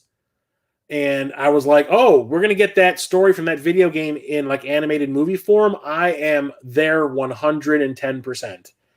Because I love the story in that game. So the whole setup for that game is the Joker set a trap for Superman, kidnapped Lois Lane, and like strapped a bomb to her and actually kills her. And Superman loses his mind and goes and actually kills the Joker. He actually goes to see Joker in prison because he's been arrested for murdering Lois Lane and causing this bomb explosion in Metropolis, that he just breaks through the wall into his cell and just puts his fist right through the Joker. And that starts Superman on this path I can't talk. Starts him on a path to totalitarianism, or I can't say it. God damn, I can't even say that. Not total name. Totalitarianism. I can't remember, whatever it is. And he ends up becoming like this, overlord to Earth. If you don't do what I say, I'm trying to keep everybody safe, but if you don't do what I say, you're dead. And they just botch it up from point one. I was so excited to see that whole thing play out, and it's just done in the most vanilla way possible. And the only thing I can say is good about this movie is Laura Bailey from Critical Role plays Lois Lane in this, and that's it. I was so mad when it was over. I ran out the day it was released to Best Buy and picked up a copy of it and popped it in the moment I got home, and I was like, what the hell? Next up is a steelbook of the first Insidious movie. I love the artwork on this, just the original poster art of the kid, and in his eye, you can't really see it here, but in his eye it says Insidious. Total disappointment. I was pissed. And on the back, you've got the red door, which is a big part of the story. I actually saw a sneak preview of this, an advanced sneak preview. I saw it a month and a half before it was released while I was unemployed. When I lost my job in 2011 and my previous employer, I was trying to do any and everything I could to keep entertained, to keep myself sane, and not have to spend money on it. And one of the ways I was doing it was I used to go to the Ain't It Cool News website every day. And there was a dude in Chicago named Capone who worked for Ain't It Cool News, and he would have contests for advanced sneak previews whenever they were having one in the city. And he would get so many tickets, and then him and his crew would go, and whatever was left, they would have a little contest, send us an email as to why you want to see this movie, and if we like your answer, we'll send you the ticket. And I won, I don't know how many. I saw so many movies before they were released because of that. And naturally, I was going for every single one of them that was coming out. at that point in time because like I said, I wanted to stay entertained. I needed to do things to keep my mind off the fact that I couldn't find a job. And went and saw it, not knowing anything about it, not knowing about what was going to happen at the theater. I was just kind of like, oh, cool, I get to go and see a movie before it comes out. Sweet. Oh, it's by James Wan, the guy who did the first Saw movie? Even better. That's cool. Go see the movie. Really enjoyed it, even though I felt it was kind of a ripoff of Poltergeist. But then the movie ends, and they don't even let the credits play out. So, like, the movie ends, the credits start, then all of a sudden the lights in the theater come up, and then the screen turns off. And James Wan and Lee Winnell, who wrote the Insidious and the Saw movies with James Wan, come out and do a Q&A. I was like, holy shit. And I actually asked them a question. And it was really rad. Like, they seem to be really cool guys. And I was just like, I can tell you guys are fans of Poltergeist. Was that like an influence for you when you made the movie? And they're like, you think? I'm like, yes, of course. Like, it's obvious in the movie you just saw. And then when I went and saw Insidious 2, which I won an advanced screening ticket for as well, I was like, wow, they definitely like Poltergeist 2 as well. I really got a kick out of it. I thought it was you could tell it was made very cheaply because there is no CGI in this movie. I take that back. There's one shot that has something CGI in it.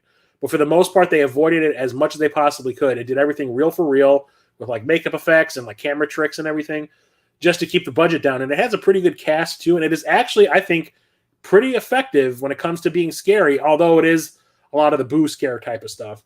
But it ended up being so popular that it has spun off into a gigantic series. And they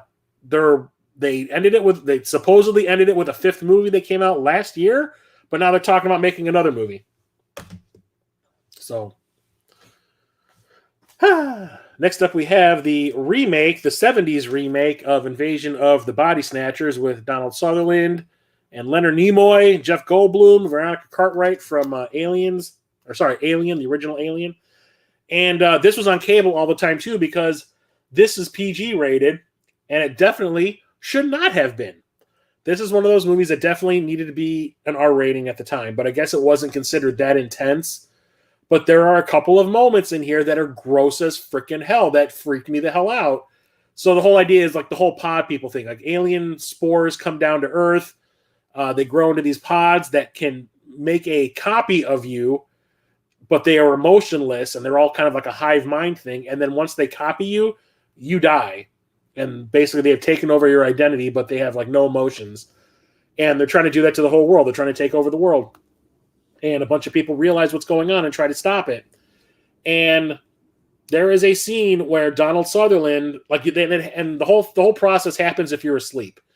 So like Donald Sutherland is in the know. He knows what's going on. He's sitting on the balcony of his apartment, trying to figure out what to do about the situation. And he falls asleep, and there is a pod in his backyard that starts to copy him. And he wakes up halfway through the process, and he sees like this doppelganger of himself on the ground at his feet.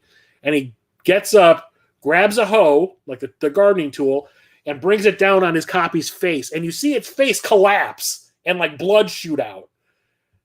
I'm sorry, but that's something you would expect to see in an R-rated horror movie. And it is nasty, but it's in this PG-rated movie. It grows me. There's also the scene where Jeff Goldblum is being taken over, and you see like him laying on like a table or like a bed, and it's happening, and you see like just blood start pouring out of his nose and like all over the bed that he's laying on. And then one of the other characters gets taken over or gets copied, and you actually get to see her melt, like the real version of her melt because the copy is done. And it's like, what is going on in this movie? It is really gross, but really well made. It's like it takes what the original movie did and amplifies it quite a bit, and it justifies its existence, where a lot of remakes don't. This one was like, okay, now we have the technology to do the copying effects and like the makeup effects to make this work, to show what's happening. They never really showed you in the black and white version that came out in the 60s or 50s or whatever what's happening. It's just kind of like this. It looks like a big peapod just pops open and then there's a person in there. But here they actually show it happening, and it is really grotesque. And then they remade it again with just Body Snatchers, which I think is great, even though it's a little bit too short. That's the one that takes place on the military base. That one is R-rated for a reason. And then they remade it again as The Invasion with Daniel Craig and Nicole Kidman, and I thought that totally sucked. And then here was this. I talked about this a few months ago in the pickup stream that I don't think this is a particularly good movie, but because of the company that made it, I'm trying to get all of the movies that they have released on home video in some way or another. And that is Invasion USA starring Chuck Norris. This comes from Canon Films, the Canon Group. I even have a shirt with the Canon logo on it. I've probably worn it on stream a couple times. I'm trying to get like all the movies available from Canon because they're like this schlock company that started in the late 70s and they were the most prolific during the 80s, where they made the two Break-In movies. They made Cyborg with Van Damme, Bloodsport, Superman 4, Texas Chainsaw Massacre 2. They started off doing like low budget things. And then as their movies started to become a little bit more profitable, they all of a sudden like, we're going to break in and be with the big boys. We're going to go in with the big studios and start like throwing tons of money that they didn't have at epic projects like Masters of the Universe and Life Force and Invaders from Mars and Superman 4 and Texas Chainsaw Massacre 2. And all of them bombed horribly and basically got them shut down. But one of their real popular low-budget movies was Invasion USA, where Chuck Norris plays I think it's a retired U.S. Marshal who kind of has history with this Russian terrorist guy who has come over to the U.S. and has like a small army with him, and he's trying to start he's trying to cause small terrorist attacks in different areas of the U.S. to like panic us into thinking a big one is coming. But he's basically just trying to turn us all against each other. It does not make a whole lot of sense. It's basically like a scene of Chuck Norris pouting, and then a scene of the bad guy blowing something up, and then a scene of Chuck Norris pouting, and then a scene of the bad guy blowing something up, and that's basically it. There's not much to it, but it's like when there is action, there is a lot, and it's crazy. It's entertaining, but not great. So I wanted to get that. The thing I know the most from that movie is I talked about it in the stream where I first showed that off was. There's like the movie starts off with a drug runner on his yacht, and then the Russian bad guy like goes and steals all of his cocaine and kills him. And then there's a random scene in like the beginning of the movie where he takes that cocaine or that heroin or whatever it was to this dude so he could sell it, but he just like walks in, puts the cocaine on the desk, ends up killing everybody in the room, and then takes the cocaine and walks back out. It's like, what was the point of that whole scene? But like the thing that happens in that scene is the guy that's trying to buy the cocaine has like this hooker that's in the room with him test it out to see if it's good. So she's got like a metal straw and she's doing a line of the cocaine. And to start the violence part of the scene, the guy that's trying to sell the cocaine, the Russian terrorist guy, sees her start doing the cocaine and he whacks her on the back of the head so the straw goes into her face. And then she like leans back and there's like blood shooting out. She's got this straw sticking out. And then he grabs her and throws her out a window. It's like, what is happening in this damn movie? But whatever. It was the 80s. Right? And from what I understand, Chuck Norris wrote that movie. And it shows that someone who has never written a screenplay before wrote that movie because it has nothing going on in it. Next up, we have Invisible Man. This was supposed to be the second movie in the Universal Dark Universe series of films that started off with Tom Cruise's The Mummy. I don't know if you recall that there was this big hype going on that there was going to be like this, like the Marvel Cinematic Universe. There was going to be this Universal Monsters Cinematic Universe thing going on that was going to kick off with Tom Cruise's The Mummy. And they had already cast Johnny Depp as the Invisible Man. They show him off in The Mummy, but it was Russell Crowe was Dr. Jekyll. They had also cast Javier Bardem as the Wolfman. And like I said, they're going to do this whole big epic Universal Monsters Cinematic Universe thing. And then the Mummy movie bombs because I did not like it at all compared to the Brendan Fraser ones. It is not good. And I tried watching it on Peacock like 2 months ago, and I turned it off. And it bombed so bad that they just killed that entire plan with one movie. But Universal still wanted to make those sequels because they had put a lot of planning into them. So instead of making a big budget version of it, they were like, we'll just pull back and we'll let the Blumhouse guys who works with us, we'll give him the property and he can make a version of the movie for maybe $10 million. We'll see how that works. And that's what this is. And this came out just as COVID took over the world. This was released I think 2 weeks before COVID shut everything down. And I was planning on going to see it because I was interested, but never happened. I ended up renting it Oh, no, I ended up watching it on HBO Max because they got it. And blew me away. This is directed by Lee Winnell, who I just talked about with Insidious, who was the writer of Insidious 1, 2, and 3, and directed 3, and then wrote Saw 1, 2, 3, and I think 4. Ended up moving into directing. He directed the third Insidious, like I said, and then he directed Upgrade, which I think is fun, and then this. And this is a really cool twist on the whole Invisible Man idea. Instead of it being like this horror movie about this dude losing his mind because of the invisible serum thing, and kind of like doing a remake also of Hollow Man, it's got a sci-fi twist to it and a psychological twist where it's mostly about the wife of the guy who would be the Invisible Man. Are the things that she thinks is happening for real? Is she going through some sort of PTSD, like hallucination things? Is she imagining it happening? Is she doing it to herself?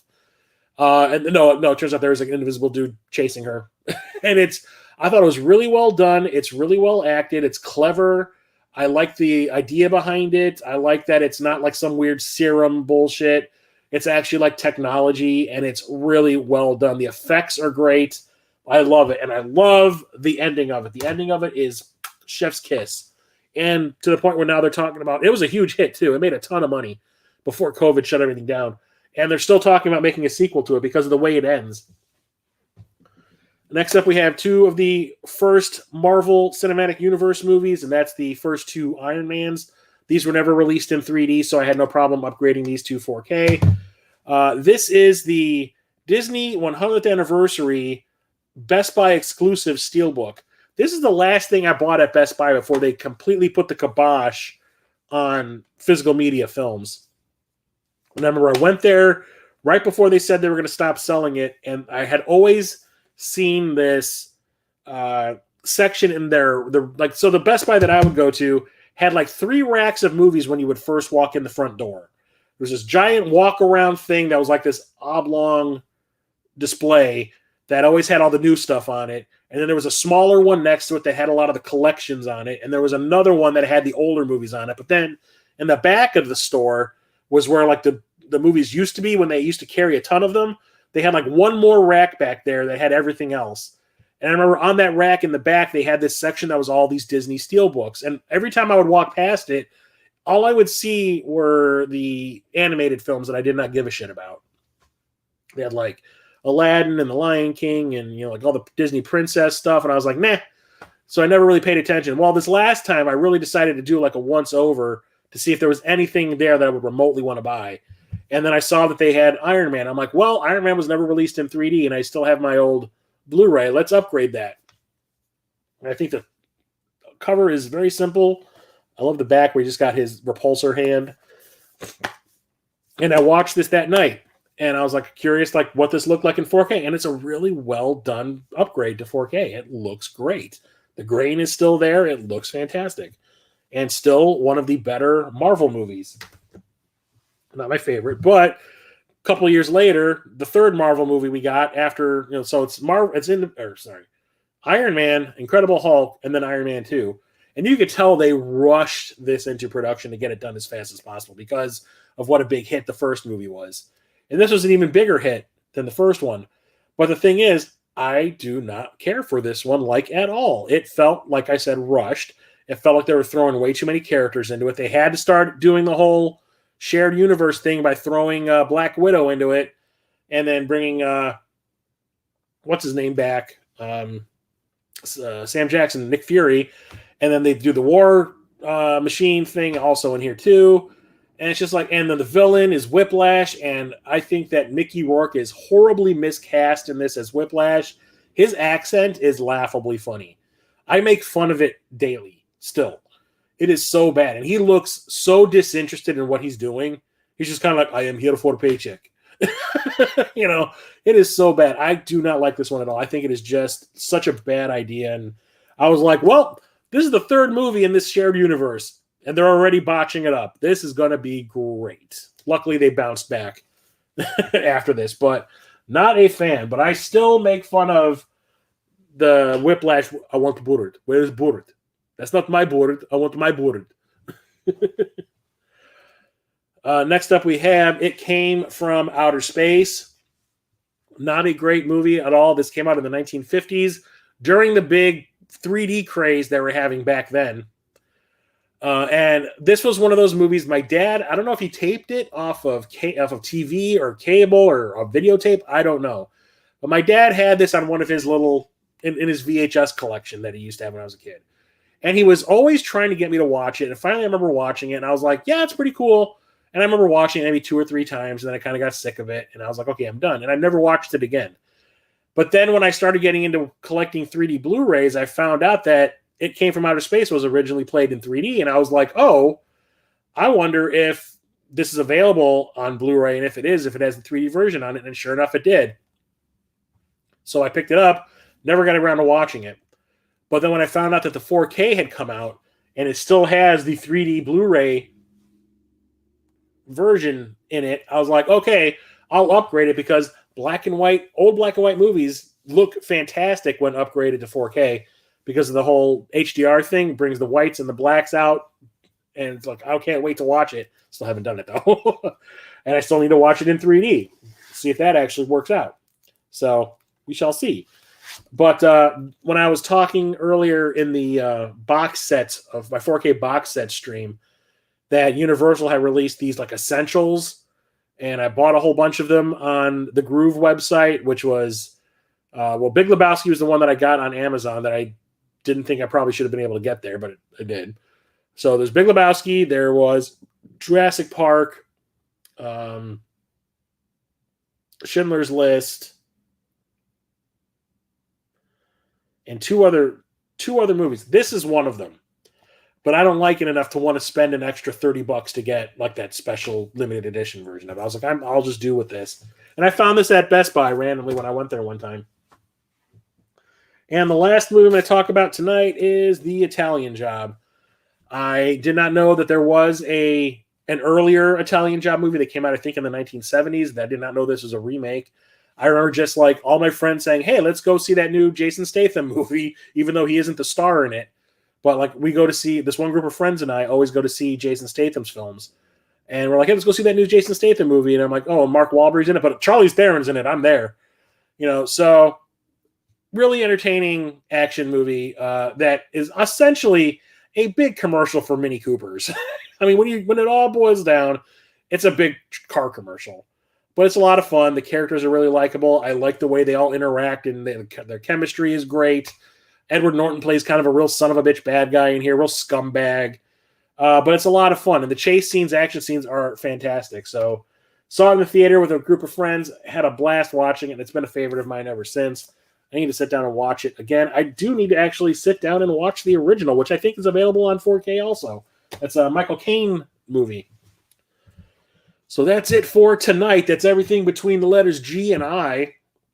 I'll be back next Thursday with another stream, starting with the J's and going to I don't know where. We'll see how many movies I can, I feel like I should talk about in one night. But I am feeling like I'm going to go a little bit hoarse because, yes, we have another 2-hour stream. I'll be back next Thursday, like I said, for another 4K UHD Film Collection 2024 stream. This Saturday, I'm going to release the new episode of my Dungeons & Dragons campaign on this channel, Tides of Flame episode 16, which is pretty awesome. We had a blast with that episode. It is a lot of combat, and it's awesome. It also shows off the new combat system I'm using. Instead of using figurines and a webcam filming that, it's all digital now, and it looks pretty rad, and I think it works out pretty well, too. So I'm going to continue doing that. So if you're into that, stay tuned on Saturday. That'll be out. And then on Monday is going to be a new episode of my The Movie is Starting podcast on YouTube. That's on a completely different channel, though. So I'll put the address in the chat real quick. There you go. So if you're not subbed to that, please do. The new movie we're going to be talking about in that episode is the Raggedy Ann and Andy movie. Prepare yourself. You can watch the movie for free on YouTube. That's how we watched it. And that movie is animated for kids, but it is goddamn nightmare fuel. And if you want to watch it along with our podcast, you will see why. So check that out. So Thanks for coming, everybody. I will talk to you later. Thanks, TJ, Oak City, Retro Coop, Peter from Waves and Games. Yep. Thank you all. I will talk to you later. Chris from Midlife Crisis Media out.